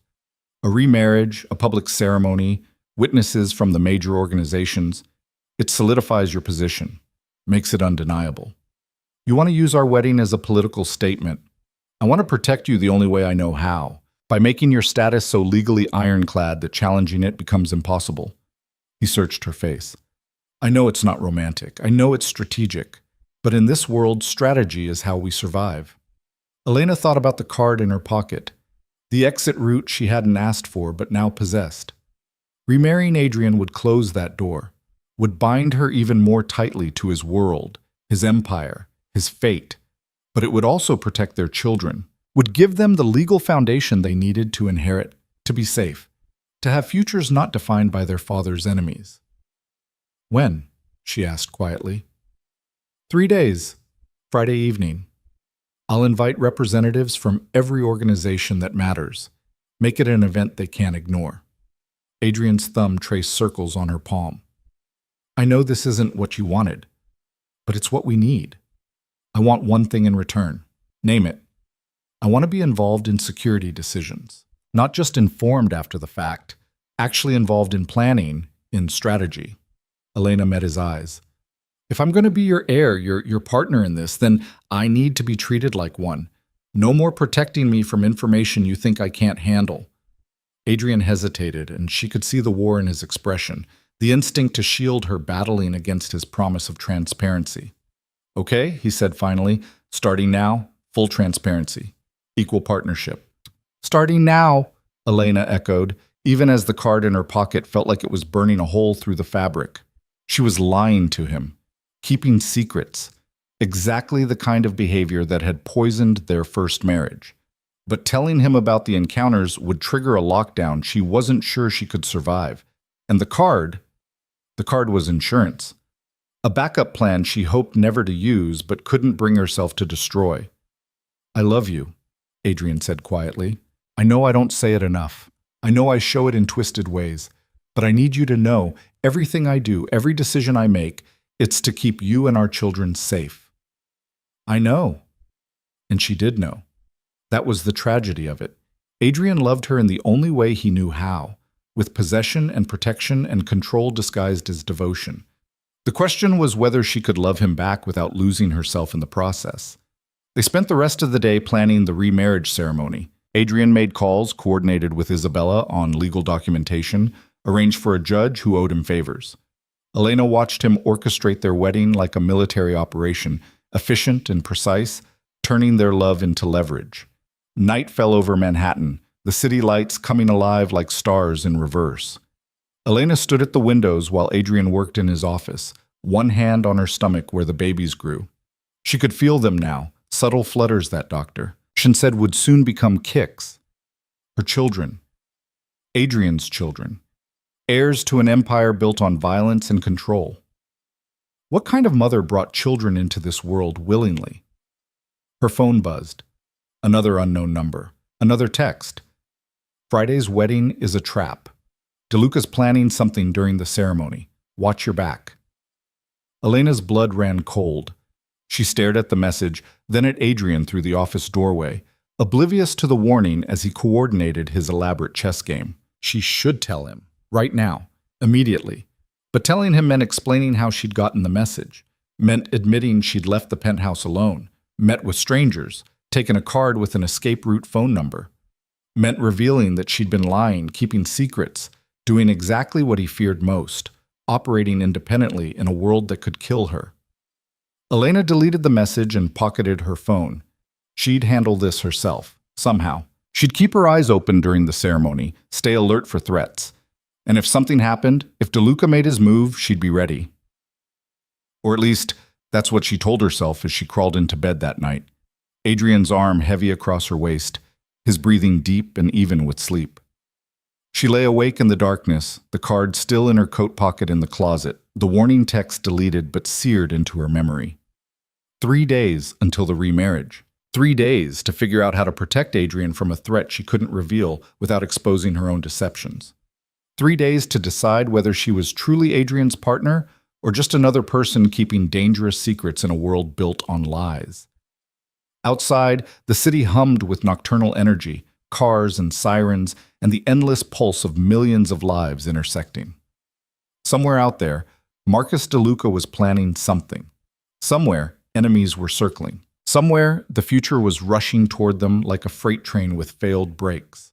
And Elena was caught in the middle, pregnant and terrified and determined to survive, even if survival meant becoming someone she'd never intended to be.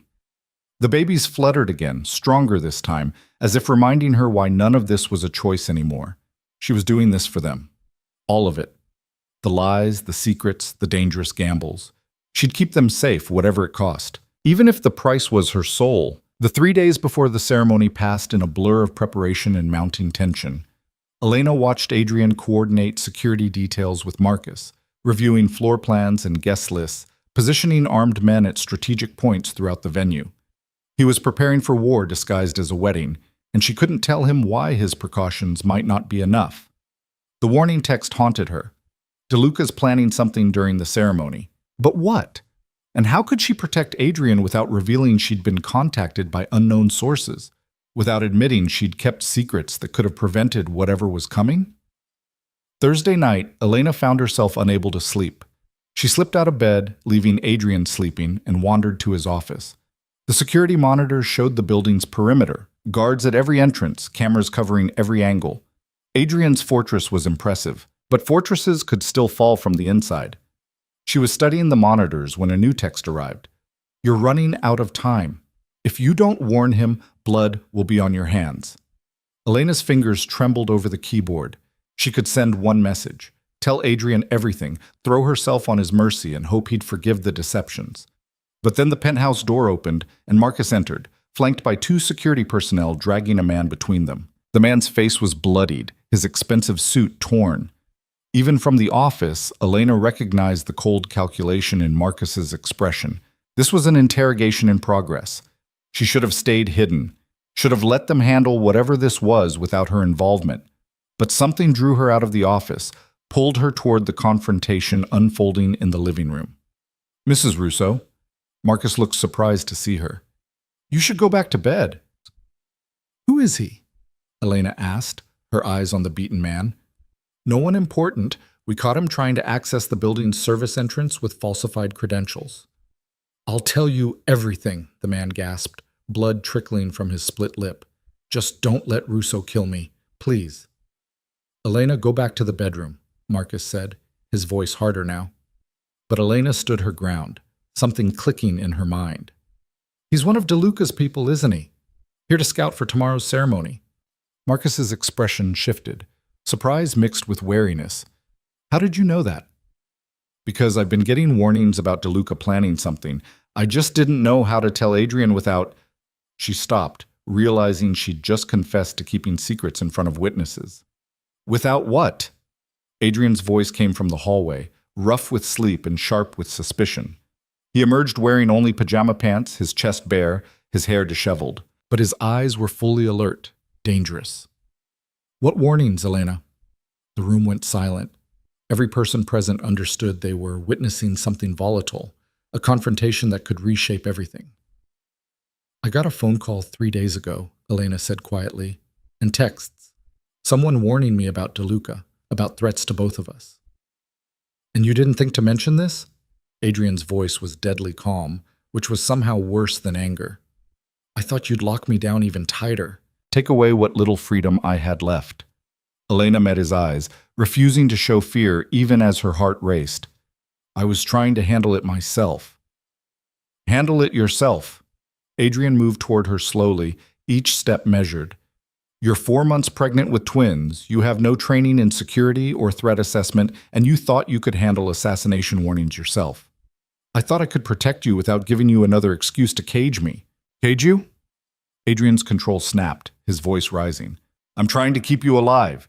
Do you have any idea what could have happened if Marcus hadn't caught this man? If DeLuca's people had gotten inside?" "I was going to tell you," Elena said, even though she wasn't sure that was true. "I just needed time to..." "Time to what?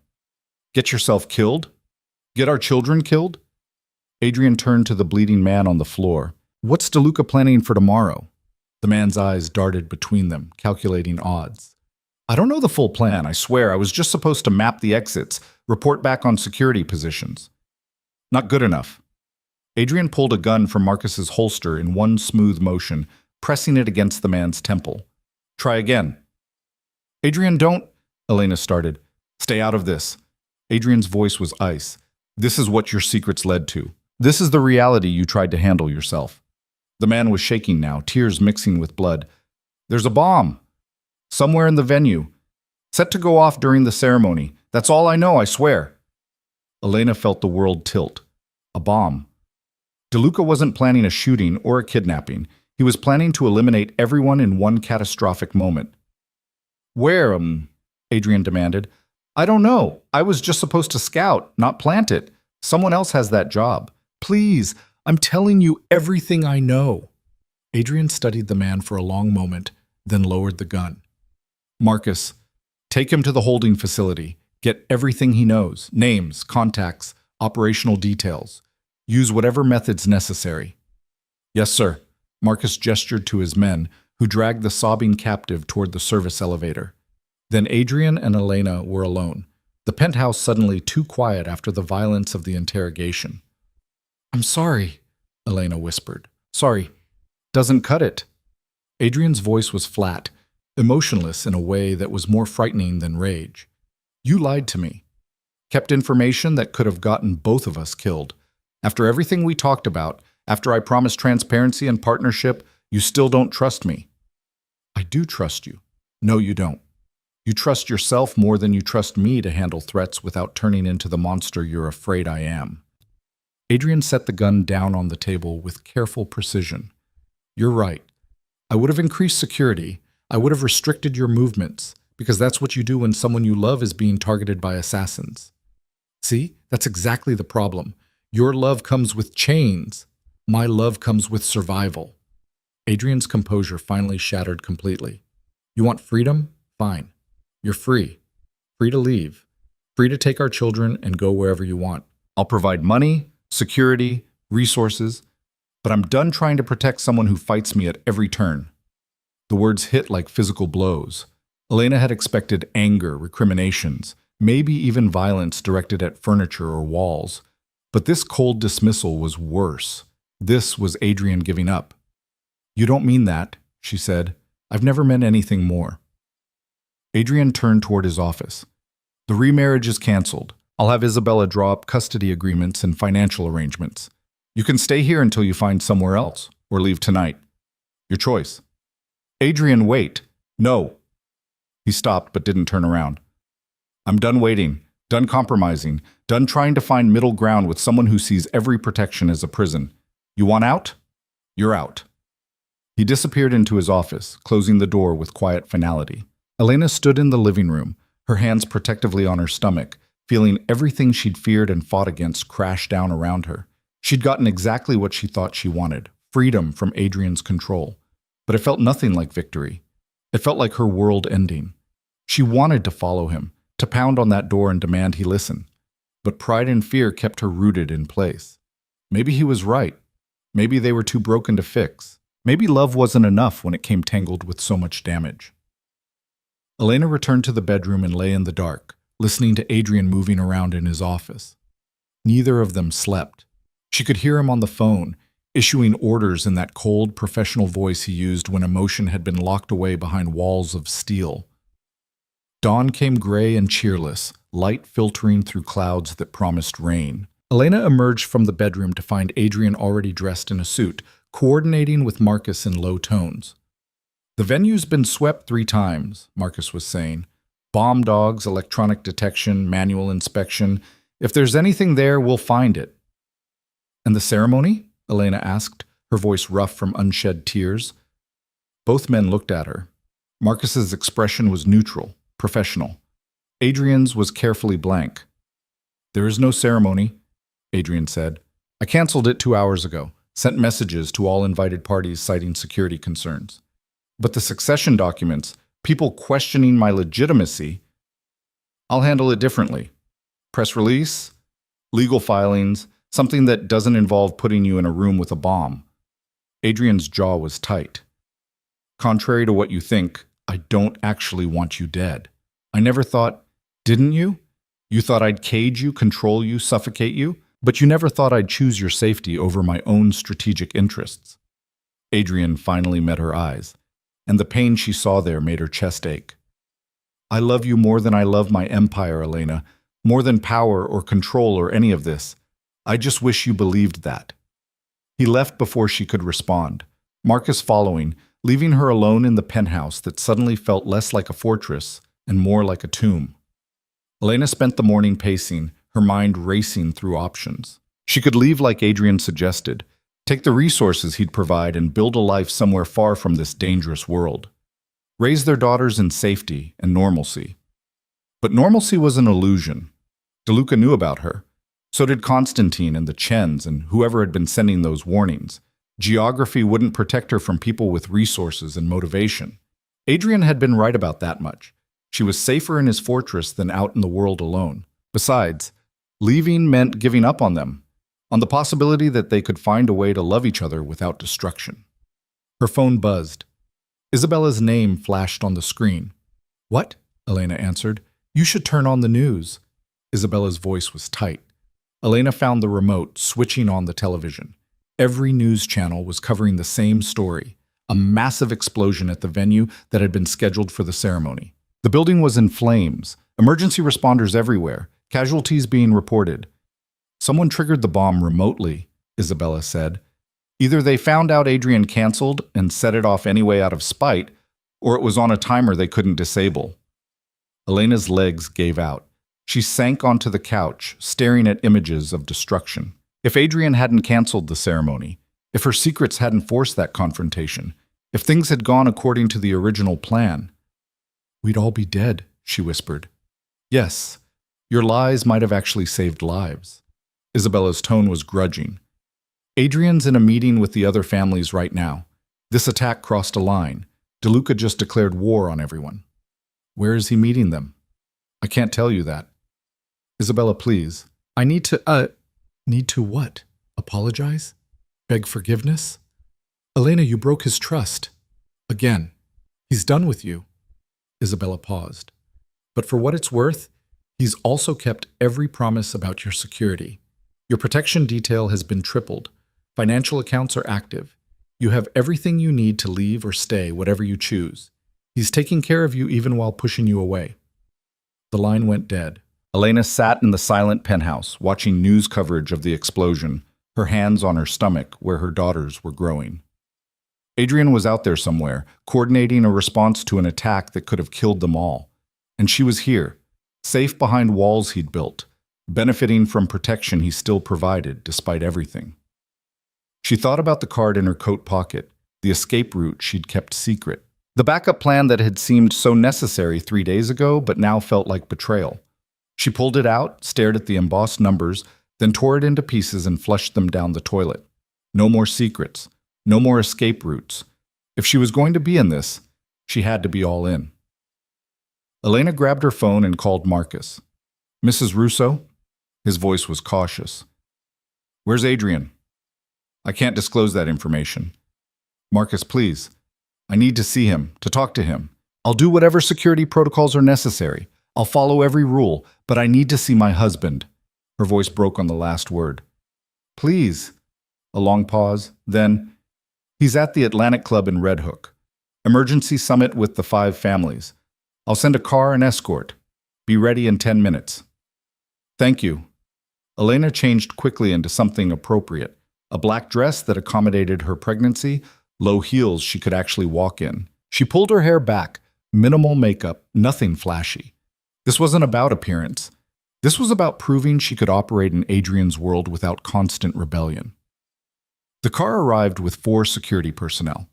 They drove through Brooklyn in silence, the city gray and tense like it was holding its breath. The Atlantic Club was an unassuming building from the outside, but Elena knew it was one of the neutral meeting places where territorial disputes got resolved before they became wars. Marcus met her at the entrance. He doesn't know you're here. Will he be angry? Probably, but he'll also be relieved. Marcus's expression softened slightly. He's been distracted all morning, worried about you despite everything. I need to make this right. Then don't make promises you can't keep. Don't tell him you'll change if you're still going to fight every protection he puts in place. Marcus held the door open. He loves you enough to die for you. The question is whether you love him enough to meet him halfway. The words stung because they were true. Elena had been demanding Adrian change everything while refusing to compromise herself. Partnership required both of them to bend, not just one. Marcus led her through the club, past armed guards, through rooms thick with cigar smoke and tension. They stopped at a set of double doors where voices could be heard arguing in intense, controlled tones. "Wait here," Marcus said. "I'll tell him you're outside." Elena stood in the hallway, her heart pounding, while Marcus entered the room. The voices stopped. Then the door opened and Adrian emerged, his face a mask of controlled emotions. "You shouldn't be here," he said. "I know, but I needed to see you, to tell you." Elena took a breath. "You were right about everything. I've been fighting you at every turn, demanding freedom while refusing to acknowledge the real dangers, keeping secrets because I was more afraid of losing independence than losing my life. Or yours. Elena, let me finish, please." She stepped closer. "I'm terrified of being controlled, of losing myself in your world, but I'm more terrified of losing you. And I realized something this morning watching that building burn.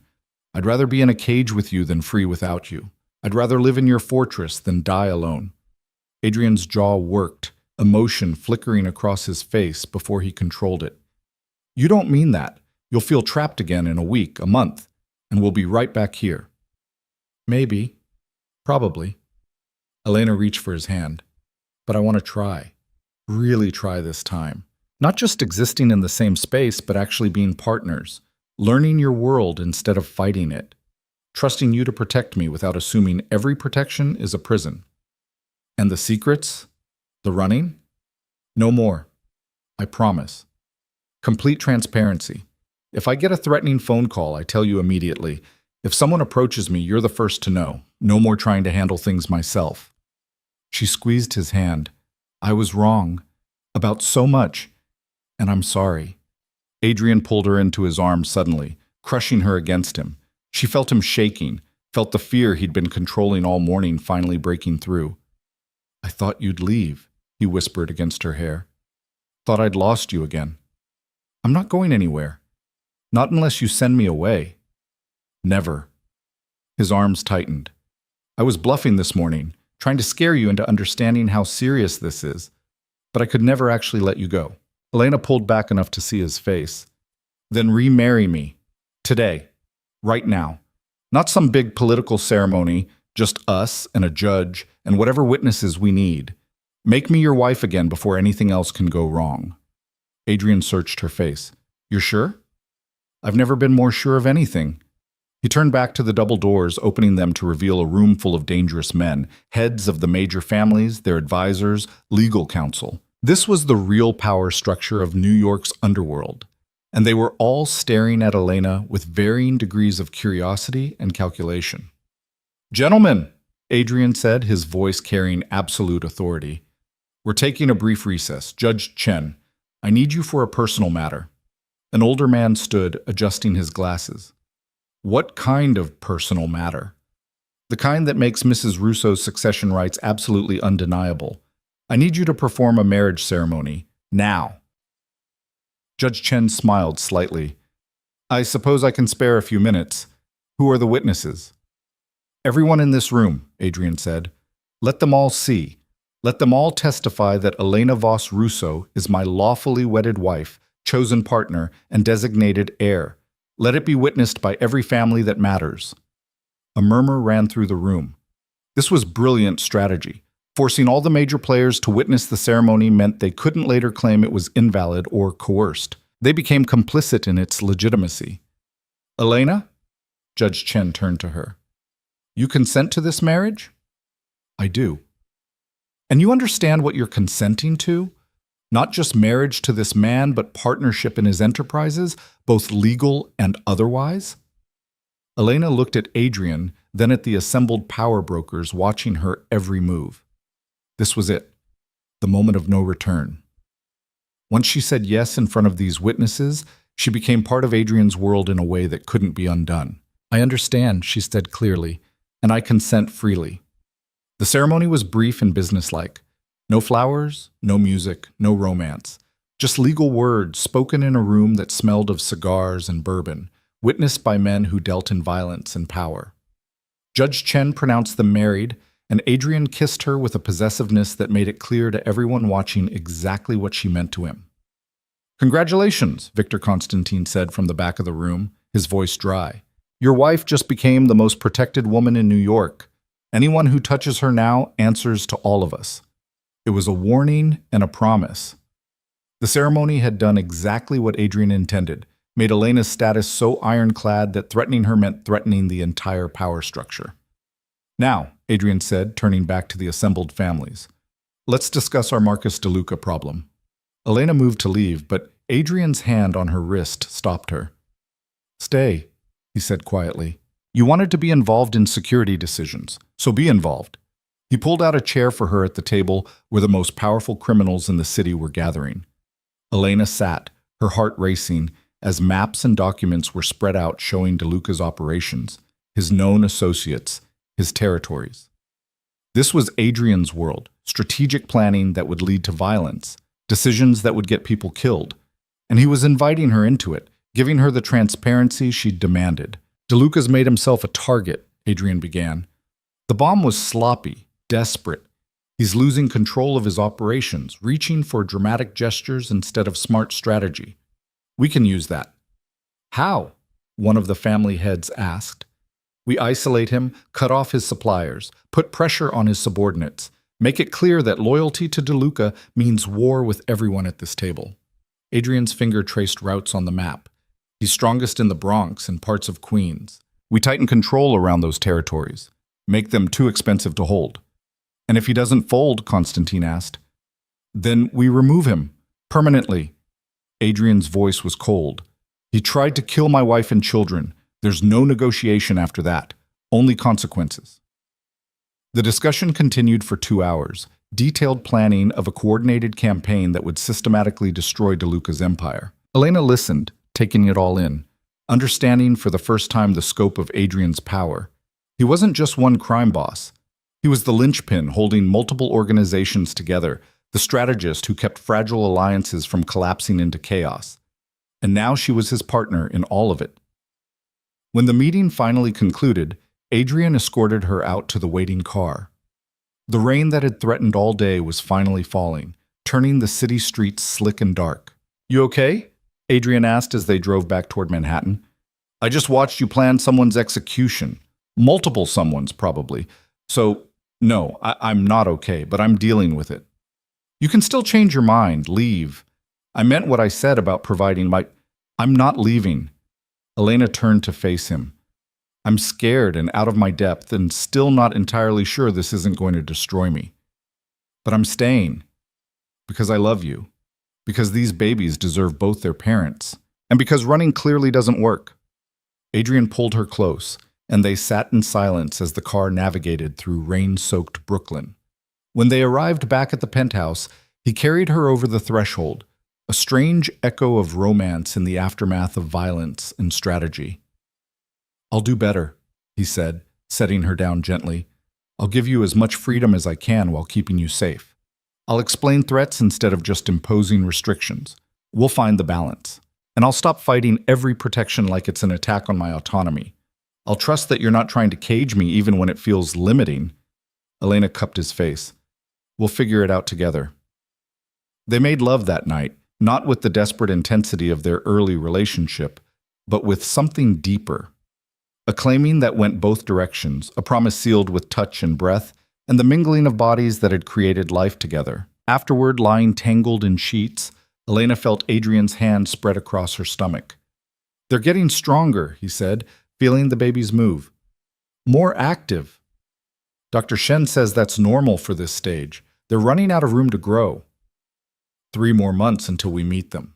Adrian's voice held wonder and fear. 3 months to make sure the world they're born into is safe enough for them. Is that possible? Making it safe? I don't know. But I'm going to try. He kissed her shoulder. DeLuca made his move.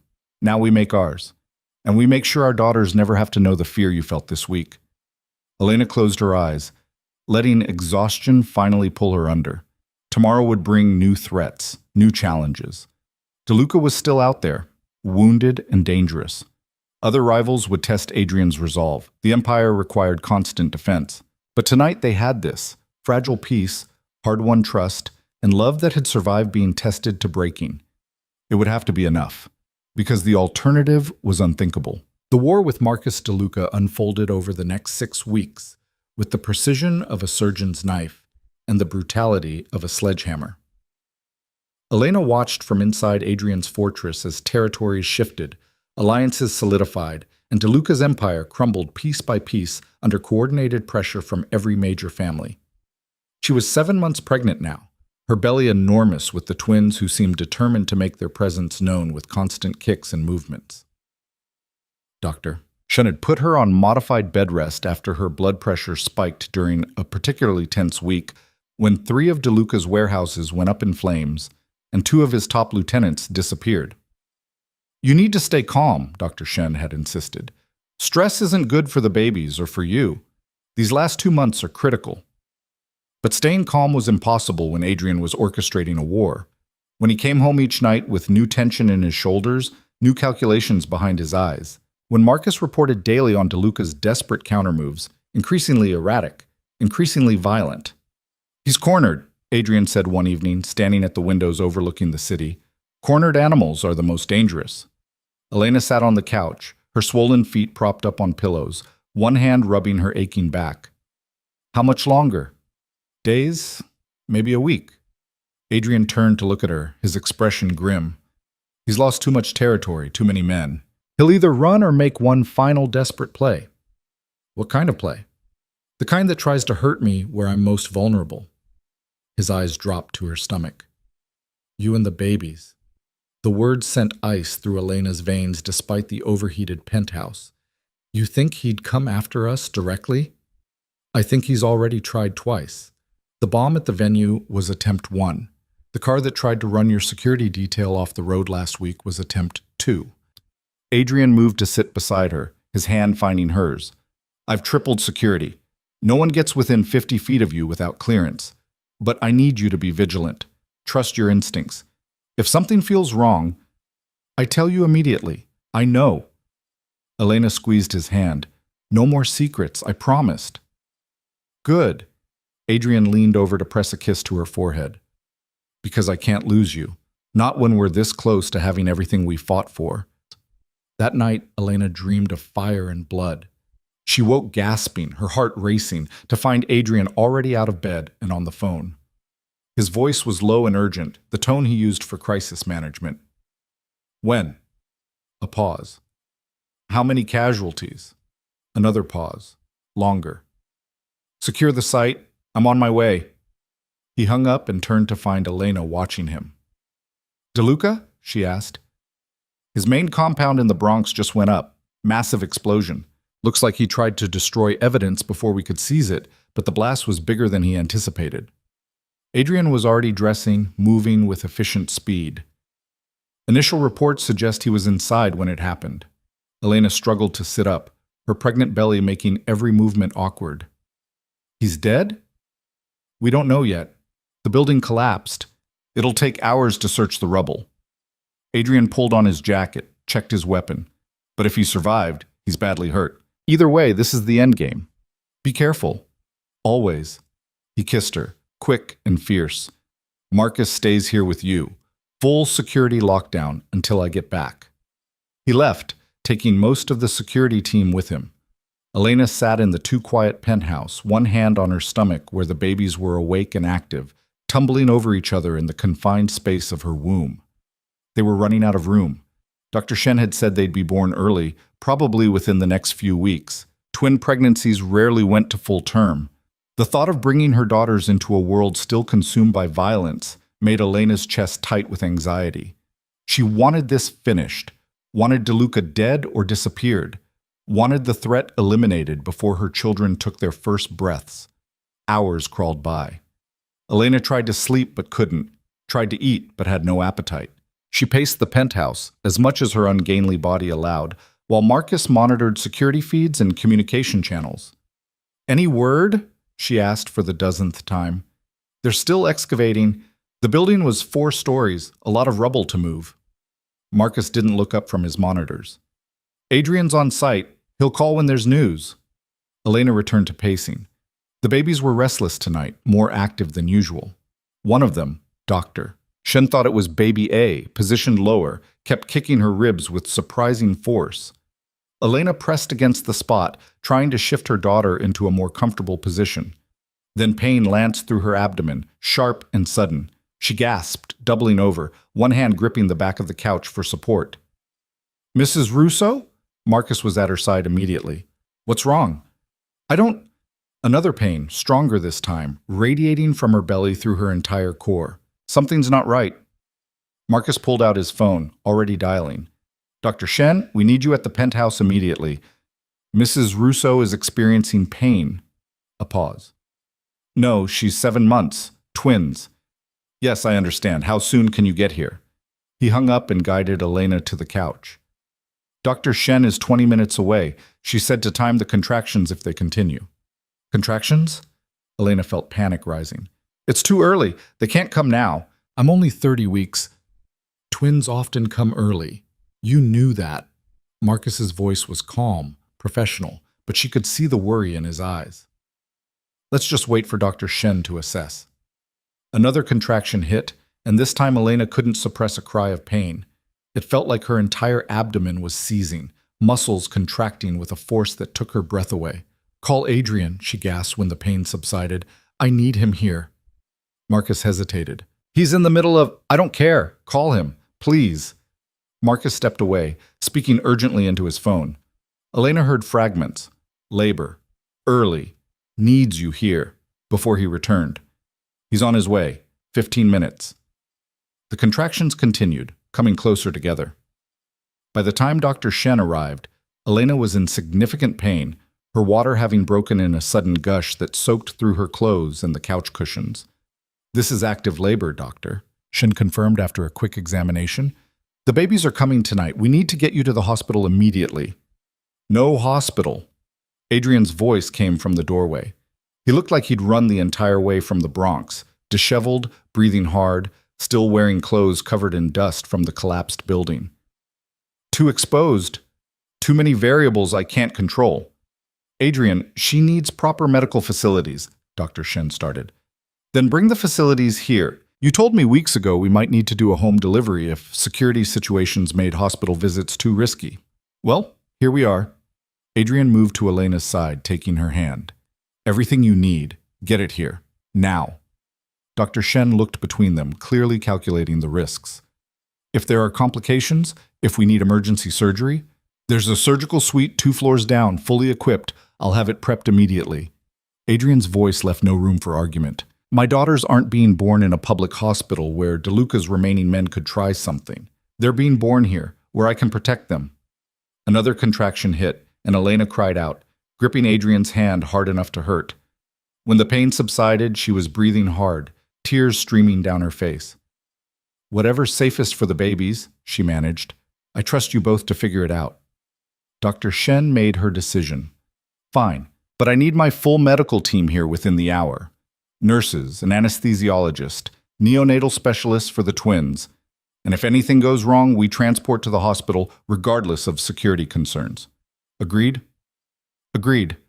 Adrian was already on his phone, issuing rapid-fire orders. "Marcus, prep the surgical suite. Get Dr. Shen's team here, and find out if there's any word from the Bronx site." "DeLuca's body was recovered 20 minutes ago," Marcus reported. "Confirmed dead. The war's over." Elena felt relief wash through her even as another contraction built. DeLuca was dead. The immediate threat eliminated. Her daughters would be born into a world slightly less dangerous than it had been an hour ago. The next hours blurred together in a haze of pain and medical activity. Dr. Shen's team arrived with remarkable speed, transforming a guest suite into a fully functional delivery room. Elena labored through contractions that grew increasingly intense, Adrian never leaving her side except when Dr. Shen insisted he scrub up properly. "The first baby is breech," Dr. Shen announced after another examination. We need to do a C-section. The second baby's position is also suboptimal. Attempting vaginal delivery could put them both at risk. Then we do the surgery, Elena said immediately. Fear coursed through her. Fear of surgery, of complications, of all the things that could go wrong. But greater than that fear was the need to protect her daughters. Whatever's safest for them. They moved her to the surgical suite Adrian had built into the building, a fully equipped operating room that spoke to his paranoia and resources in equal measure. As the anesthesiologist prepared the epidural, Elena gripped Adrian's hand. "If something goes wrong," she started. "Nothing's going wrong." Adrian's voice was fierce. "You're going to be fine. The babies are going to be fine. We're all walking out of this together." "But if—" "Elena." He leaned close, his forehead touching hers. "We've survived everything else. We'll survive this too." The epidural took effect, numbness spreading through her lower body. They positioned a surgical drape so she couldn't see the procedure, but she felt pressure and tugging as Dr. Shen worked. Adrian stayed by her head, holding her hand, his face pale but determined. "First baby is out," Dr. Shen announced. A cry filled the room, thin and outraged, the sound of a new life demanding to be acknowledged. Elena felt tears streaming down her face as a nurse placed a tiny, wrinkled infant on her chest. "Baby A," the nurse said. 4 pounds, 2 ounces, small but strong. Elena stared at her daughter, impossibly tiny, covered in vernix and blood, her face scrunched up in fury at being evicted from her warm womb home. She had Adrian's dark hair and Elena's nose, and she was the most perfect thing Elena had ever seen. "She's beautiful," Adrian whispered, his voice rough with emotion. "Second baby," Dr. Shen called. "Coming out now." Another cry joined the first, equally indignant. Another nurse brought this baby over, slightly larger, her cries louder. Baby B, 4 pounds, 6 ounces, also strong and healthy. They placed the second twin on Elena's chest beside her sister. The babies immediately found each other, their tiny hands touching, and Elena felt something crack open in her chest, a love so fierce and consuming it was almost painful. "Our daughters," she said, looking up at Adrian. His face was wet with tears he didn't bother hiding. "Our family." The medical team worked efficiently, completing the surgery and moving Elena to recovery. The babies were examined, measured, given clean bills of health despite being 5 weeks premature. Dr. Shen seemed satisfied. "They're small but healthy.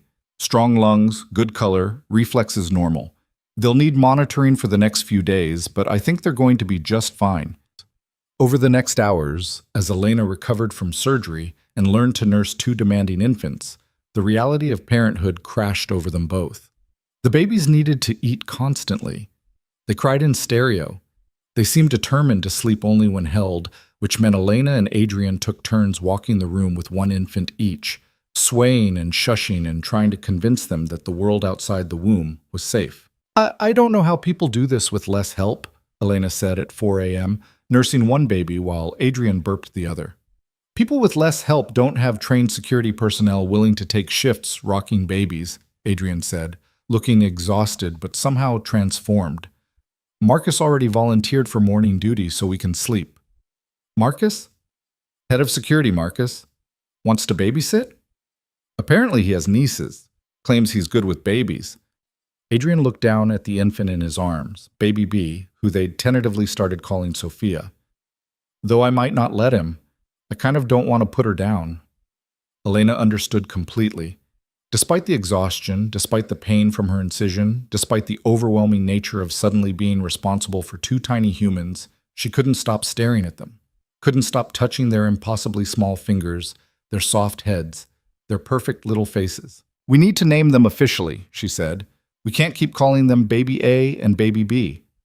Sophia for this one." Adrian looked at the infant he was holding. "After my mother, if that's okay with you."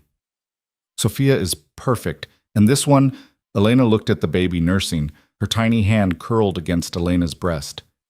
"Isabella, not after your lawyer," she added quickly. "After my grandmother.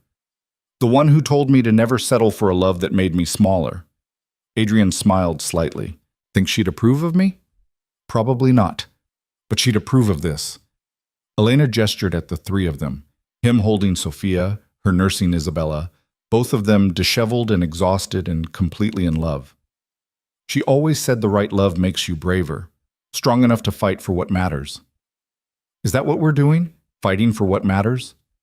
Every day. Elena reached out with her free hand and Adrian took it. We're not perfect. We're probably going to screw up in 100 different ways. But we're trying. That has to count for something.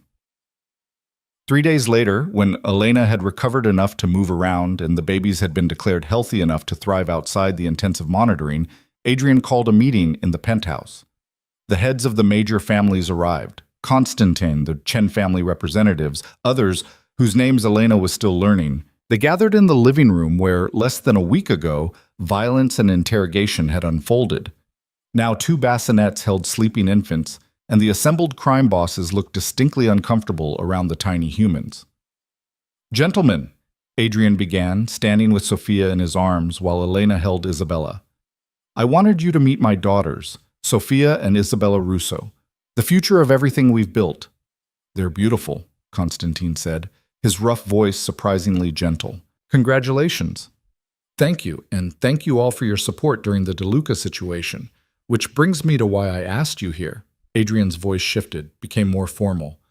"I'm stepping back from day-to-day operations." The room went silent.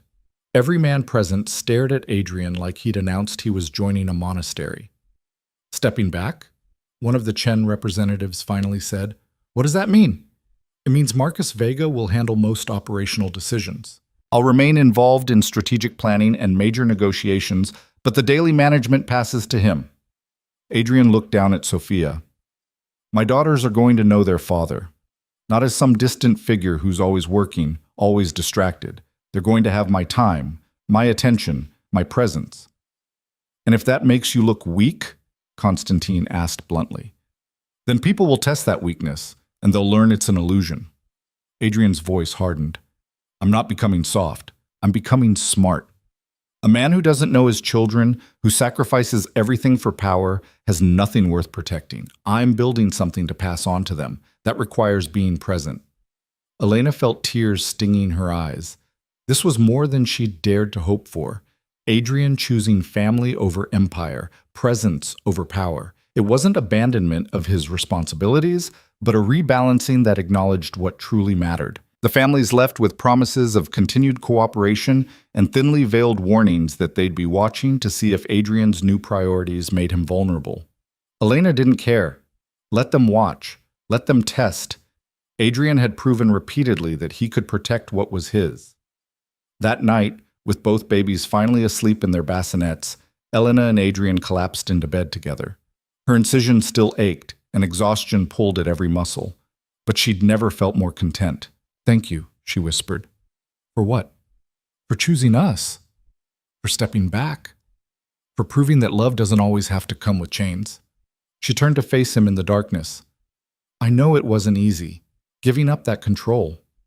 It was the easiest decision I've ever made." Adrian pulled her close, careful of her healing incision. "I spent years building power because I thought it would make me untouchable. But power doesn't keep you warm at night, doesn't give you purpose. Doesn't make you want to be better than you are. And we do? You do. The girls do. This," he gestured at the room, the sleeping babies, the life they were building. "This is what I've been looking for without knowing it. Not an empire, a family." Over the following weeks, they settled into a new rhythm. Marcus took over most of Adrian's operational duties with competent efficiency. Adrian spent his days learning to change diapers, walking the floor at 2 a.m. with a screaming infant, researching baby development with the same intensity he'd once applied to territorial strategies. Elena healed slowly, her body recovering from pregnancy and surgery while adapting to the demands of nursing twins. They hired a night nurse to help with feedings so they could sleep in shifts. They baby-proofed the penthouse even though the girls were months away from mobility. They argued about everything from sleep schedules to whether Sophia's cry sounded different from Isabella's. It was exhausting and overwhelming and nothing like the life Elena had imagined when she'd first run 6 months ago. But it was real. It was theirs. And it was built on a foundation of choice rather than coercion. 2 months after the twins were born, Elena woke in the middle of the night to find Adrian's side of the bed empty. She checked the nursery.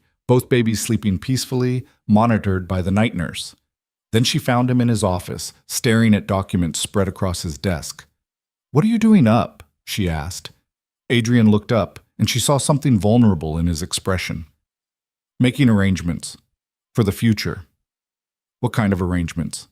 "I'm liquidating the illegal operations, transitioning everything to legitimate businesses over the next 2 years." He gestured at the papers. "Real estate development, import/export, nightclubs and restaurants. All the infrastructure is already in place. I'm just removing the criminal elements."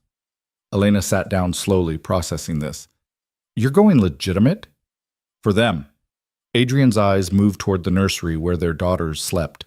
"I don't want them growing up the way I did, always looking over their shoulders, never knowing who to trust.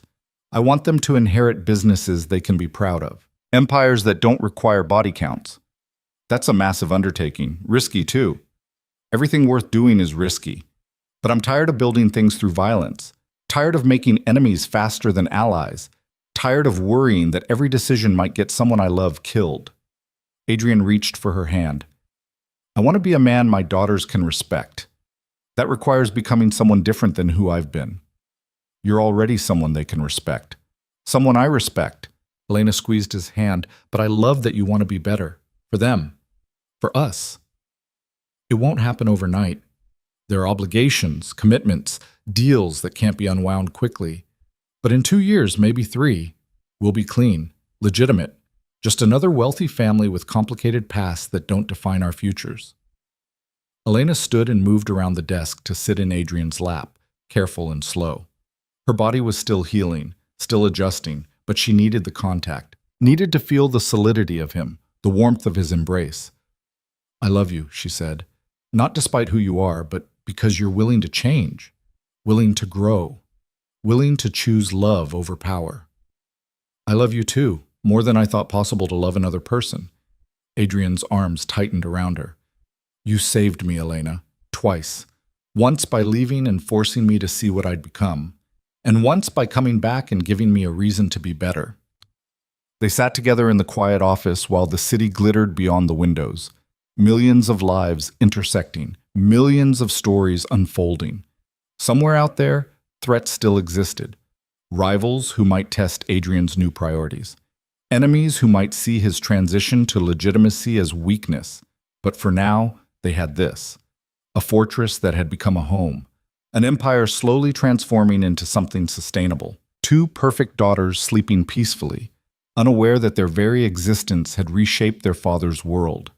And they had each other, 2 people who'd learned the hard way that love without trust was a prison, but love with partnership could be freedom.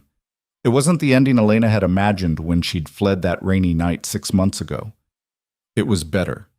Messier, more complicated, built on compromises and hard-won understanding. But it was real, it was theirs, and it was worth every battle they'd fought to claim it. 6 months later, on a sunny afternoon that painted Manhattan in gold, Elena stood in the penthouse watching Adrian on the floor with their daughters.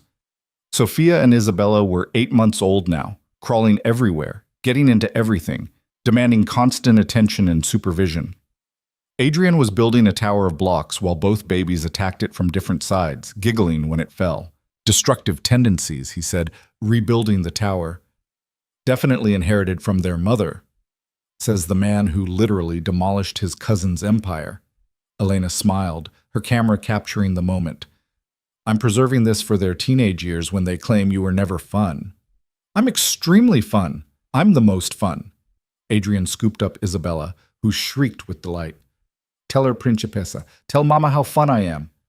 Isabella grabbed his nose, and Sophia crawled over to demand her own attention. Elena watched Adrian juggle both babies with practiced ease, this man who'd once terrified her with his control, now completely controlled by 2 tiny humans who had him wrapped around their fingers. Her phone buzzed. A text from Dr. Shen. "Follow-up appointment next week. And we should discuss birth control options, unless you're planning on more babies soon." Elena laughed. More babies. The thought was simultaneously terrifying and appealing. But not yet. They were still learning to navigate this new life, still finding balance between Adrian's business demands and family time. still discovering who they could be together when fear and desperation weren't driving every decision. "What's funny?" Adrian asked. "Dr. Shen wants to discuss birth control." "Probably wise. As much as I love these two, I'm not ready to be outnumbered again this soon." He settled both babies in his lap. "Though in a few years, maybe, when we've got this parenting thing figured out." "You think we'll ever have it figured out?" "Probably not, but we'll get better at improvising." Adrian looked up at her, and the love in his eyes was uncomplicated, pure. "We're good at that.